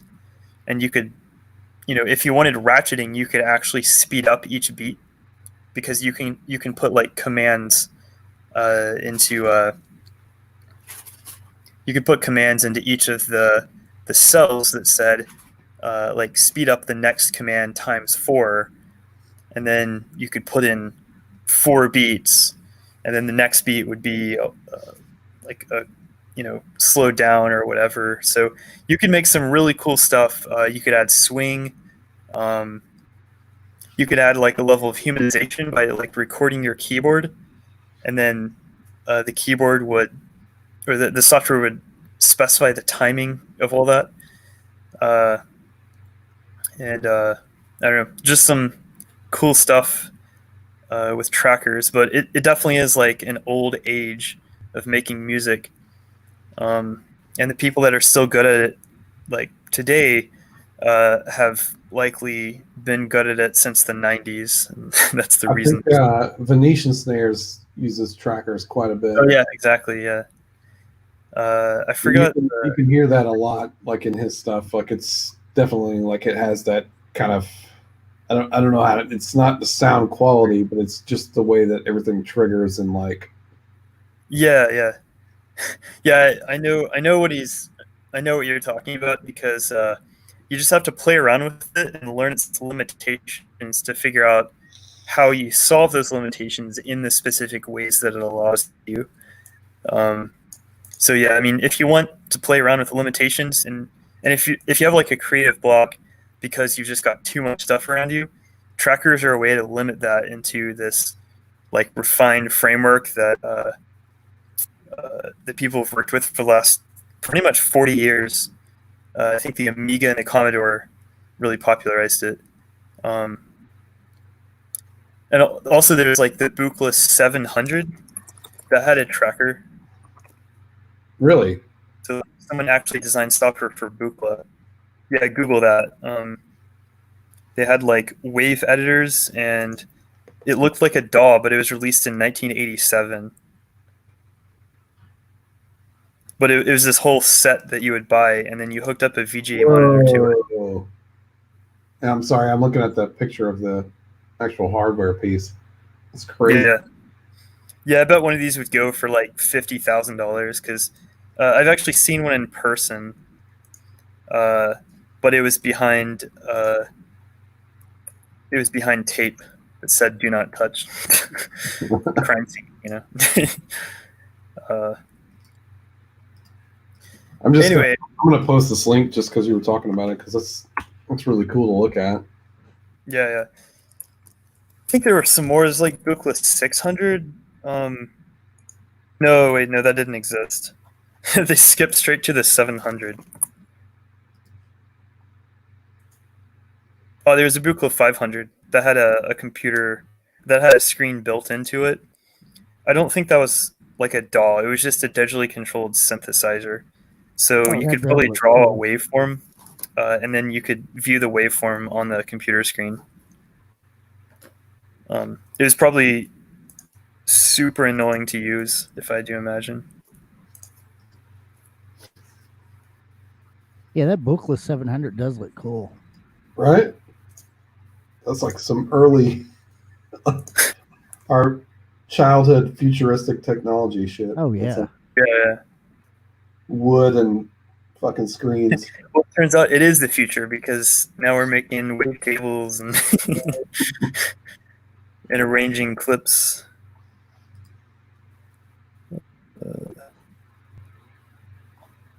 Man, the Buchla 500. Let me post this thread as well. That's got 4 VU meters, and then a mixer, and then it looks like it has a DAC in it because there's a wire coming from the top of that device that goes into this machine. Not really sure what this is. Well, here's the 700. Anybody wants to take a look at that we're talking about? And then did you send the 500? Yes, that Muff Wiggler link. I'll pull that one up too.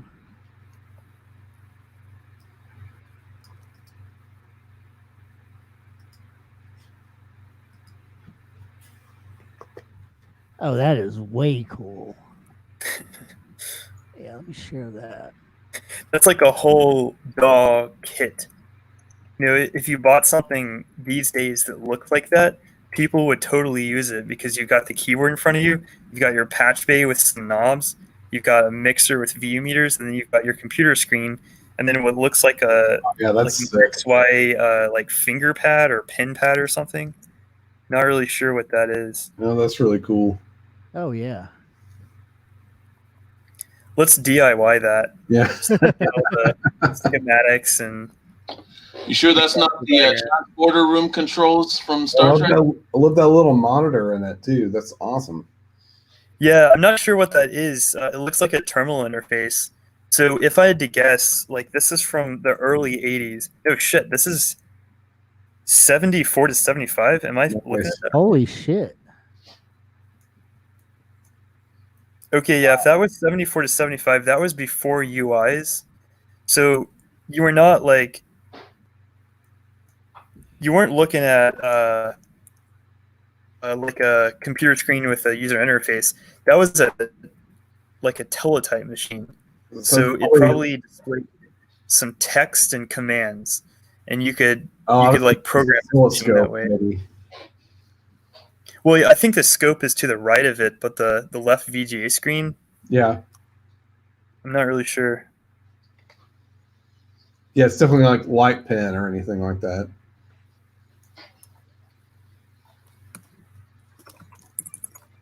There's a lot of cool synthesizer history, especially on the West Coast. I mean, on the East Coast too. Like, there's a lot of Moog stuff that isn't really popularized. Yeah, I was watching. I get bored at the vape shop and watch really crappy TV sometimes, and I was watching Storage Wars Canada. Oh yeah. And one of the bidders won a locker that had the Moog keytar in it, the Lab Synth. Yeah, I've never seen one of those before, and that just totally blew my mind. Dude, I was watching an LP live video not too long ago, and the guy that was playing with him had one of those. Nice. That was a cool looking thing for sure. Oh yeah, you're right. You're looking at two oscilloscopes. That's what that is. Awesome. What's the purpose of two different oscilloscopes? I have no idea. It kind of looks like one is displaying CV and then the other is displaying audio rate, which would make sense because you have to have different fluorescence to do that. Sure. Like if you have a normal oscilloscope, you know, the light will only remain at each location for like 10 milliseconds. So you have to redraw that wave over and over again. But the other one, you can just kind of slowly draw like an Etch-a-Sketch, and then the sound or the CV in 2D will kind of fade away very slowly. So that's probably what the thing on the right is. This is really cool. I've never actually seen one of these. I've seen a Buchla 700, 200, and 100, which was insane. You couldn't pry that from the dude's hands for like $1 million.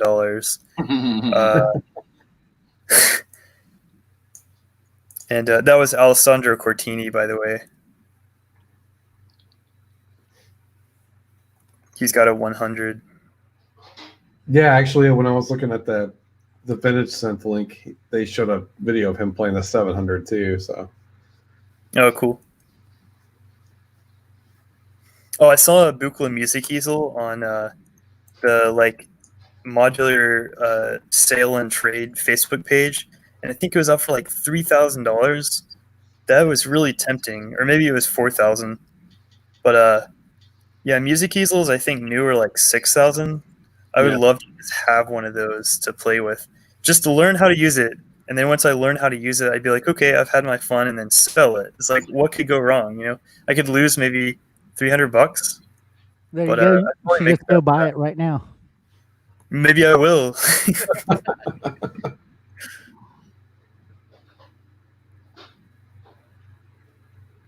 That would be cool to take to the synth petting zoo whenever we're allowed to Yeah. go in again.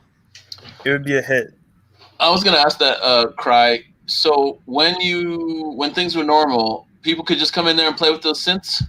Yep, people do it fairly often, or they bring their kids in, the kids play with them, or Moog and Make Noise both send people over here for beer and check it out.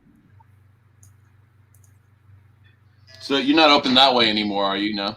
No, there's a table at the front door you can't get past.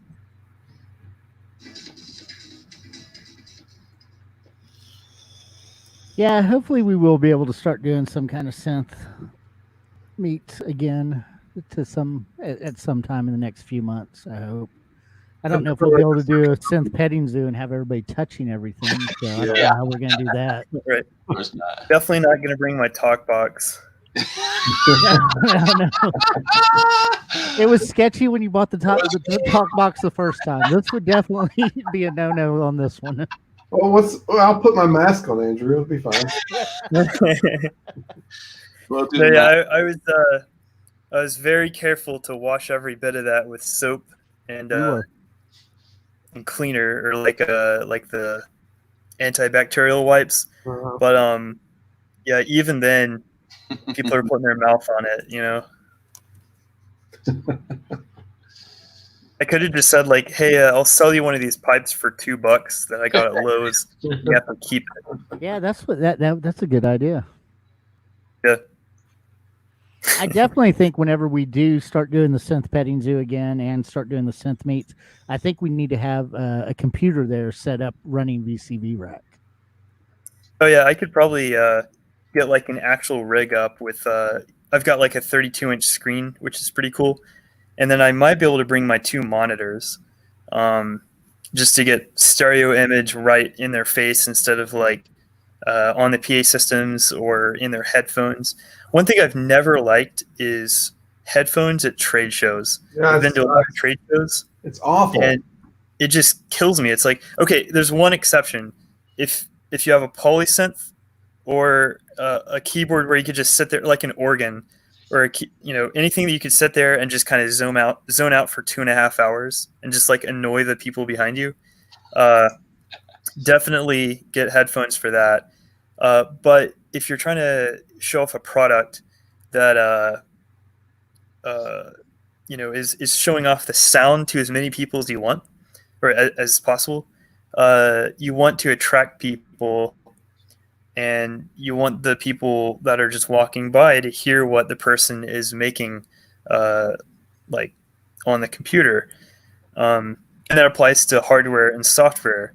No matter how weird or how bad or good the musician is in front, messing with the machine, it'll still sound interesting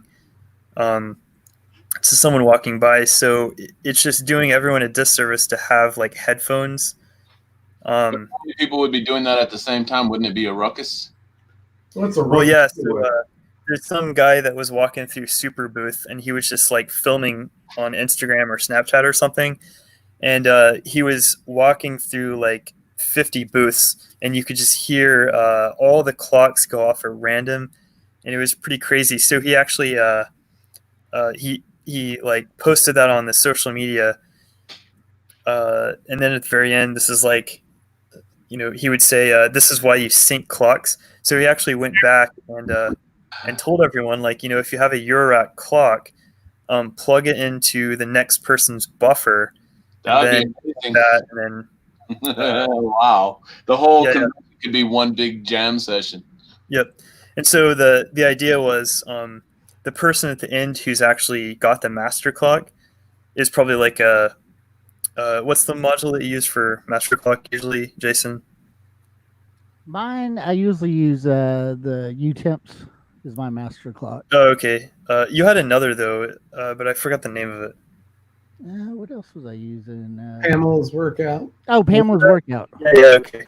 Yeah. So yeah, like one guy on the end was using that, and he just said like, I promise not to mess up the clock because that'll, if he unplugs that, then the whole room will just go silent.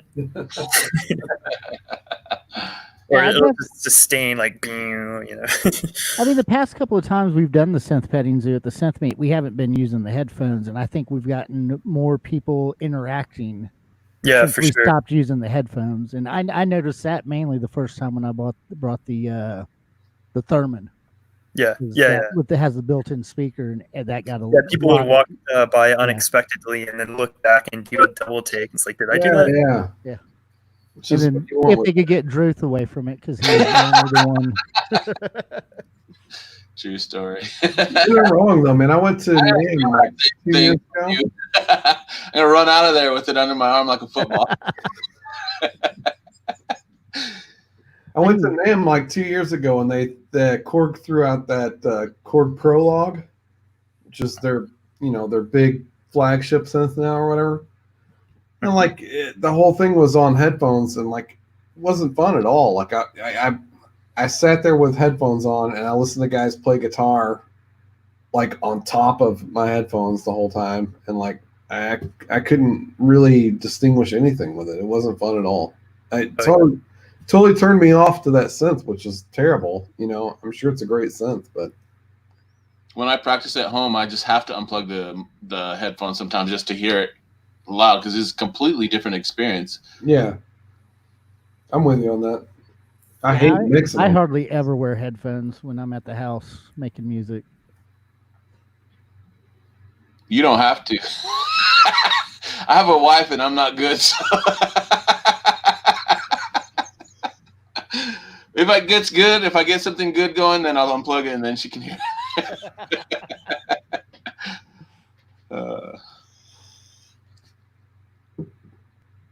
I need to take some classes, guys. I'm going to let you go. Thank you very much for inviting me as usual. It's good to see you, man. Thank you for showing up, man. See you next week. All right, see you. All right. Do we have anything else anybody wants to talk about? I don't know. Can't think of much. Not really. I've been working with the analog rhythm this week. Oh, cool. How's that going?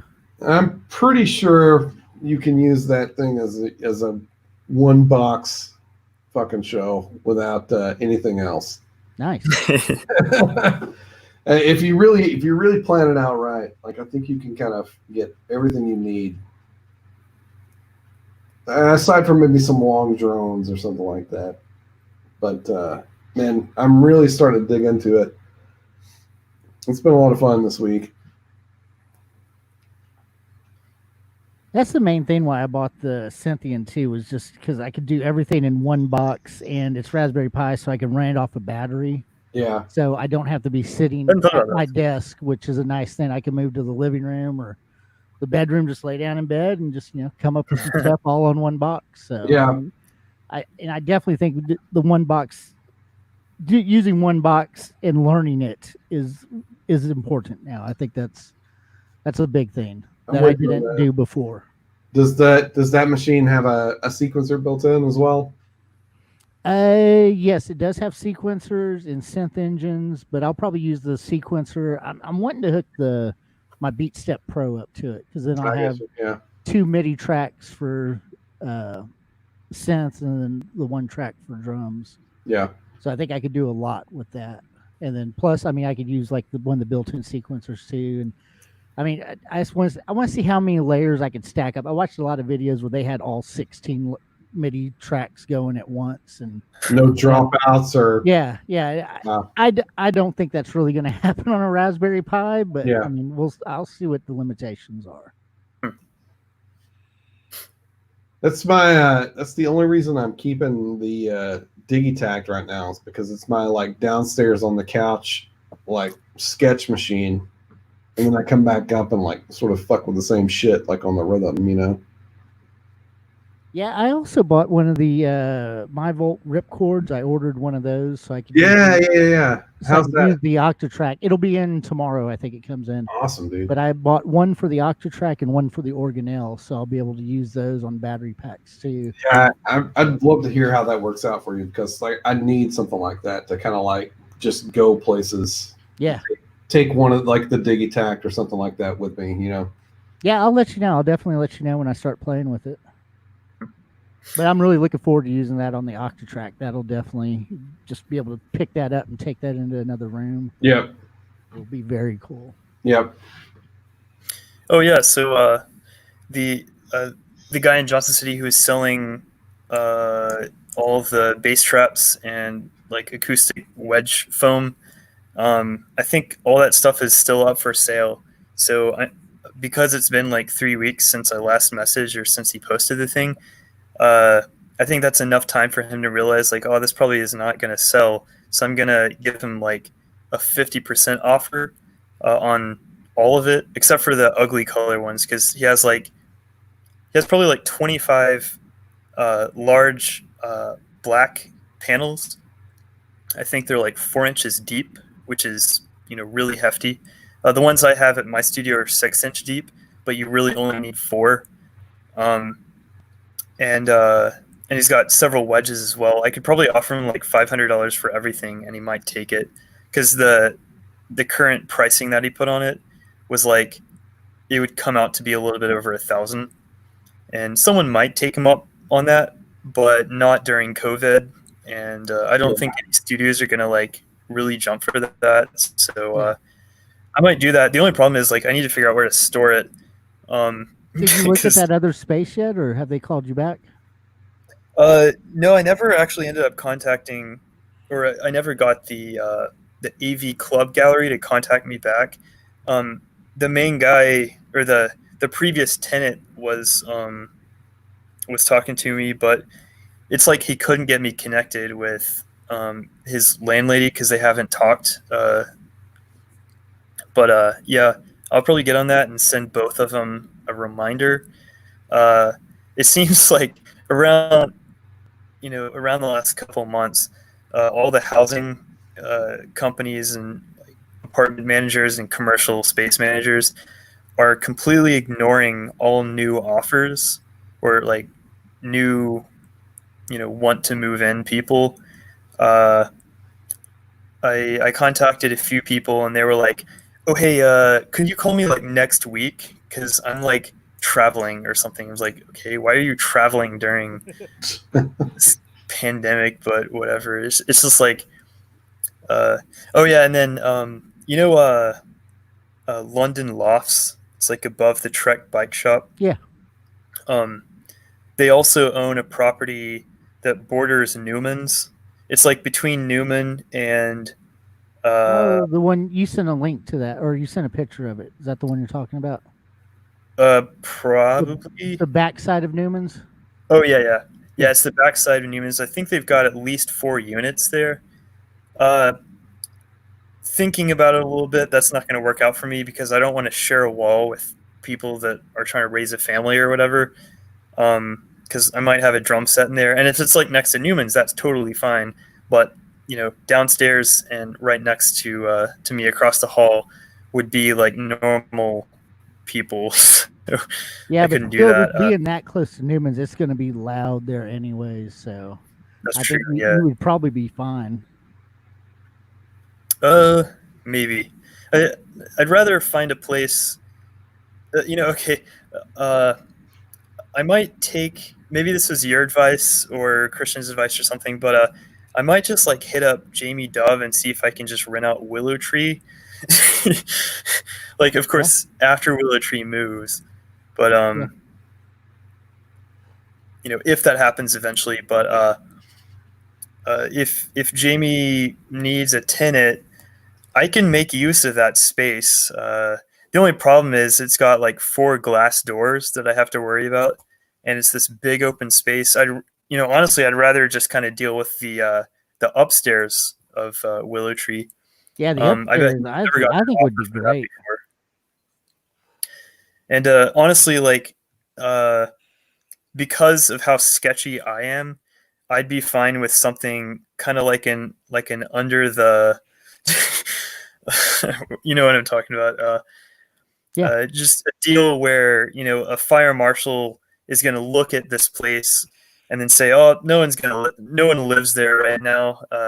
This guy's just kind of like he goes in and out, but he's just checking stuff." Yeah. That might be a thing that I could do. Because I imagine the reason he's not renting out the top story of that is one, he's either got too much storage, too much shit or whatever, or two, it's just completely illegal to rent that out in any form because of like fire codes or maybe asbestos. I don't know if that's a thing that we have to. They're redoing that other building, the one next to Red Maze. Did you see that? Oh, really? Yeah. I walked there like yesterday, but I didn't notice anything. Yeah, that building right next to it, the one that we thought was never going to get remodeled, they actually have a new front on it and everything. Oh, no way. Yeah. Shit, maybe I should just ask if the upstairs is available. Because I'm sure that downstairs, that is the prime real estate for like a retail store. Oh, so yeah. I'm going to save that for those people. But yeah, like I would totally live/have a workshop there. Maybe that's what I should call it, just a VCV workshop. Yeah, because that's a good idea. Workshop, you can have a studio and you can have bands and DJs coming in, but it's more about like me working and allowing other people to collaborate, and most importantly, leave their shit on the table for the next time. Because a lot of electronics projects are a pain in the ass to clean up. I've had that experience where I like rented out a space part time, and I had to clean up before the night because there were like students using it the next day or something. But yeah, if people could leave their projects there, I think it'd just be this continuous like development area. Yeah, I would definitely use it as a workshop for sure. I'd be building modules and all kinds of shit. Oh yeah, for sure. Yeah, we could probably just build a synthesizer into the building, and you'd switch on the light switch, and just all these modules along the walls would just. Oh, that would be badass. So. Yeah, definitely check on some more spaces this week. I definitely want to get this going. I know you. Yeah, you I'll see as well. if I can do that. I've kind of not been paying attention in the past 3 months or so, mostly because, well, secondarily because of COVID, but mostly because of the lack of knowledge of what my budget's going to be for the next year. I talked about that every time. It's like I just need to hurry up and finish this Rack for DOS thing, but every day that I sit down and work on stuff, like I got 4 hours of work done today, which is fine for a Sunday, but it's just this never-ending thing. Like I haven't even tested it with Mac, and that's going to be another nightmare. And when I haven't tested it with Reason on Windows. Reason is notorious for having compatibility issues with VST plugins that try to do weird things, and VCV is definitely a weird thing. Like I could begin with saying that it has a resizable window. There you go. It's a weird VST plugin because resizable VSTs are not a really common thing. So I've got to resize the window. I've got to load and open its own patches. Another weird thing is when you play a constant sine wave, Ableton can actually, and maybe Cubase can cut that sine wave off after a certain number of seconds. Just because it's like, well, you haven't played a MIDI note, and this VST plugin reports it as an instrument, so there's no instrument that's going to decay for 120 seconds. But yeah, VCV doesn't require any MIDI. You can just plug in an oscillator and play with stuff for 3 hours.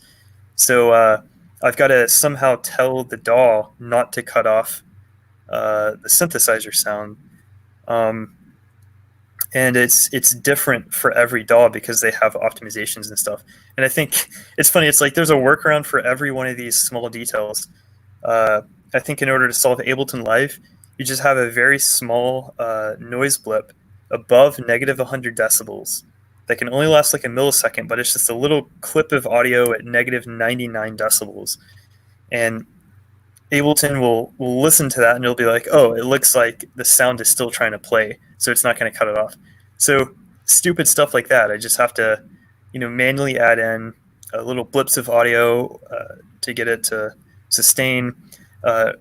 Today, I worked on getting the VST to resize, which is a nightmare. I think I've got it figured out in Linux, but then Mac and Windows are going to be other things. So it's like, this is a never-ending thing for me. So I kind of thought that I would have enough time between like November and January to finish this up for February. Of course, that never happened. But even now in like May, it's I'm like actively disappointing people by not announcing much.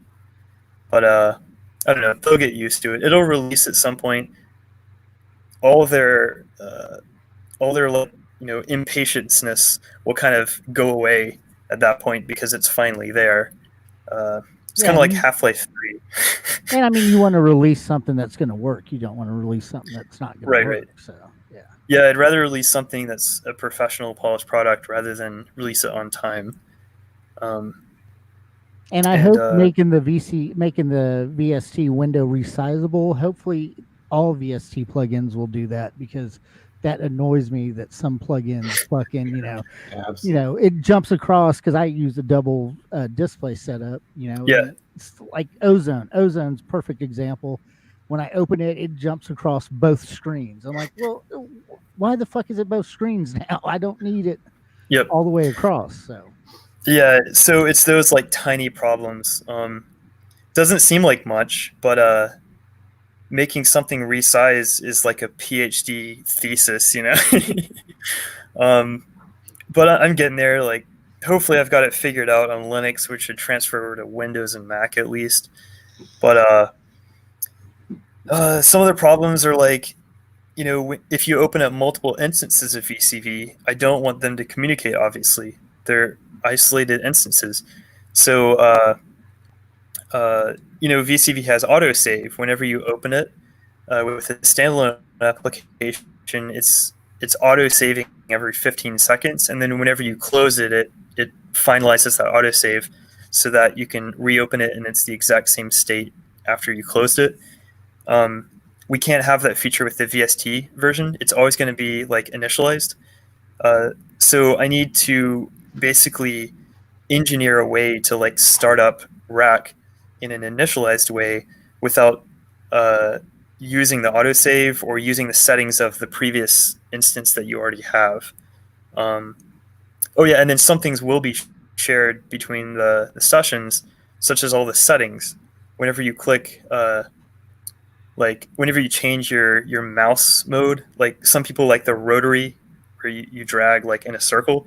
Some people like dragging up and down when you manipulate knobs. That setting needs to be saved globally. So some things need to be saved to a global file, and then some things need to be saved into the patch. So it's just like you've got 8,000 things to worry about, and it's ridiculous.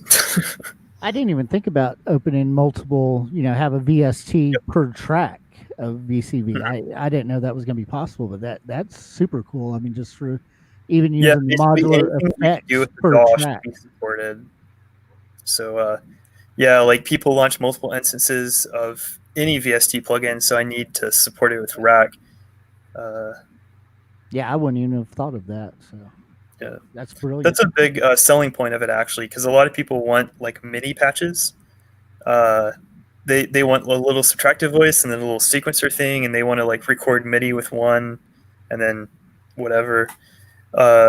Also, everyone's going to be asking, how do I control the, I don't know, let's take like an LFO in VCV, and I want to control the volume of another Ableton channel.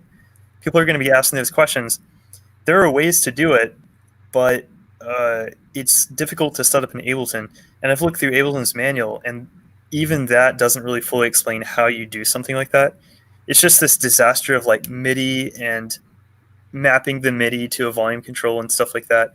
So I expect there to be like 1,000 tutorials, like third-party tutorials out there.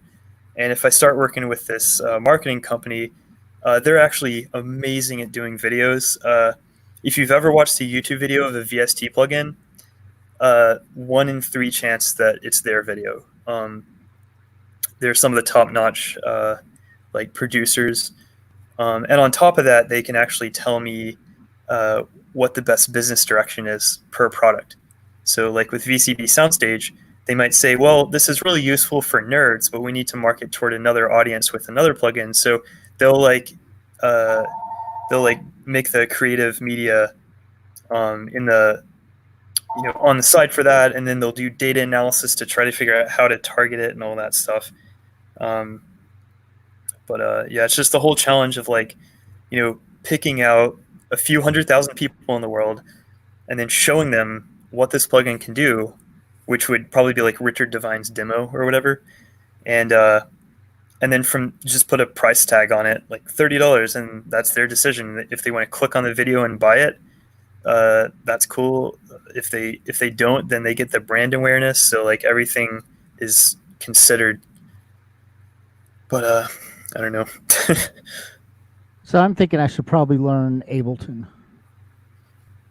I mean, Reaper is probably the same idea. It's going to be complicated, but still possible to to do all this weird stuff with the channels.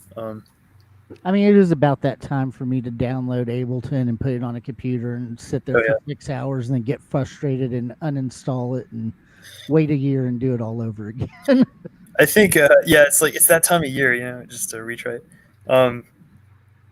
It's not too bad to sit down with it for just a little bit, honestly. I hated it forever. I didn't want to fuck with it at all. And then I just sat down with it for a while, and I'm all about it now.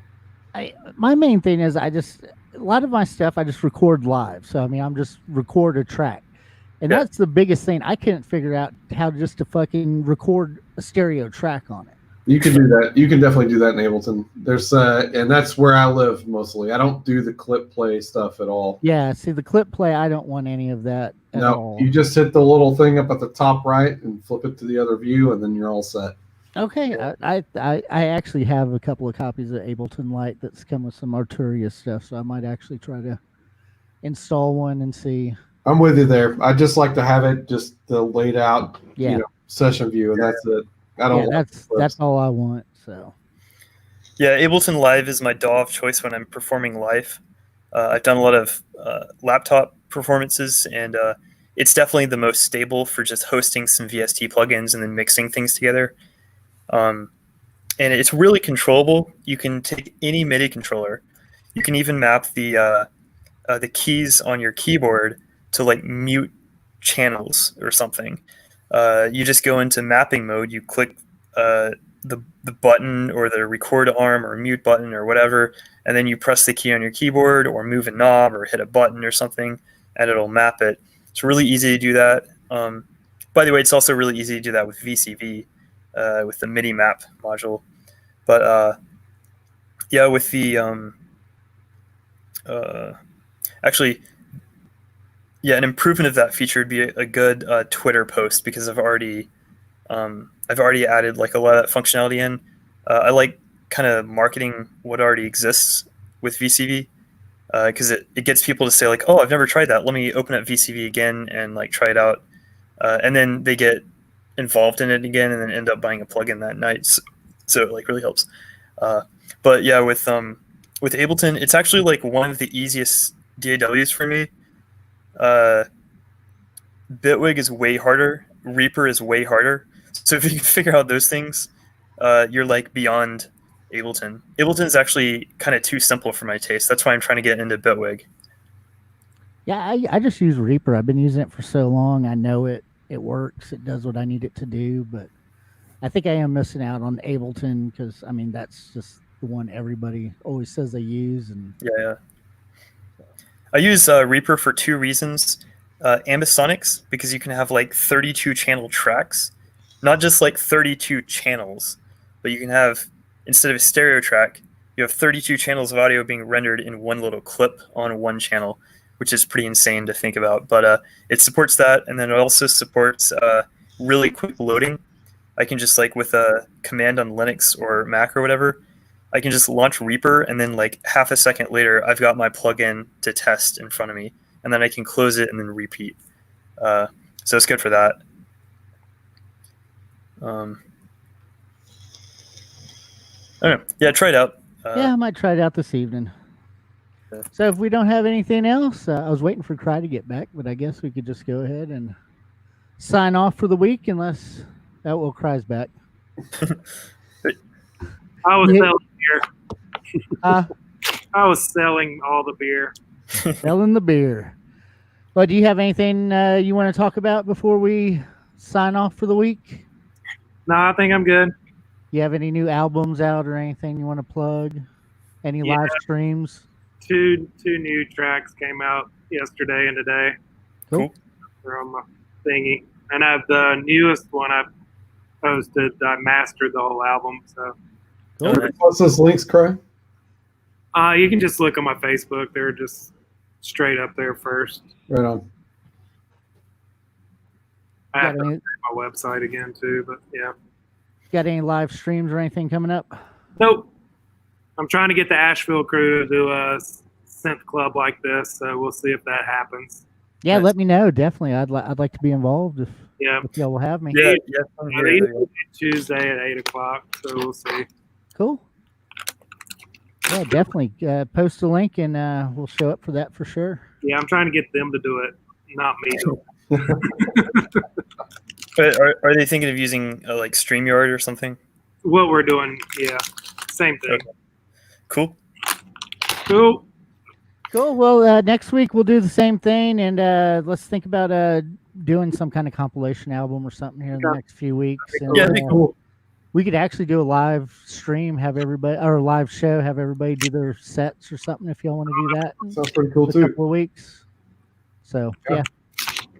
Well, we'll do. I'll set up a Facebook Messenger group with all of us in it too, so we can talk Cool. about it throughout the week. So, all right. Well, we're out until next week, everybody. Thank you for All right. tuning in. Cheers, fellas. See ya next week at 4. We're out late.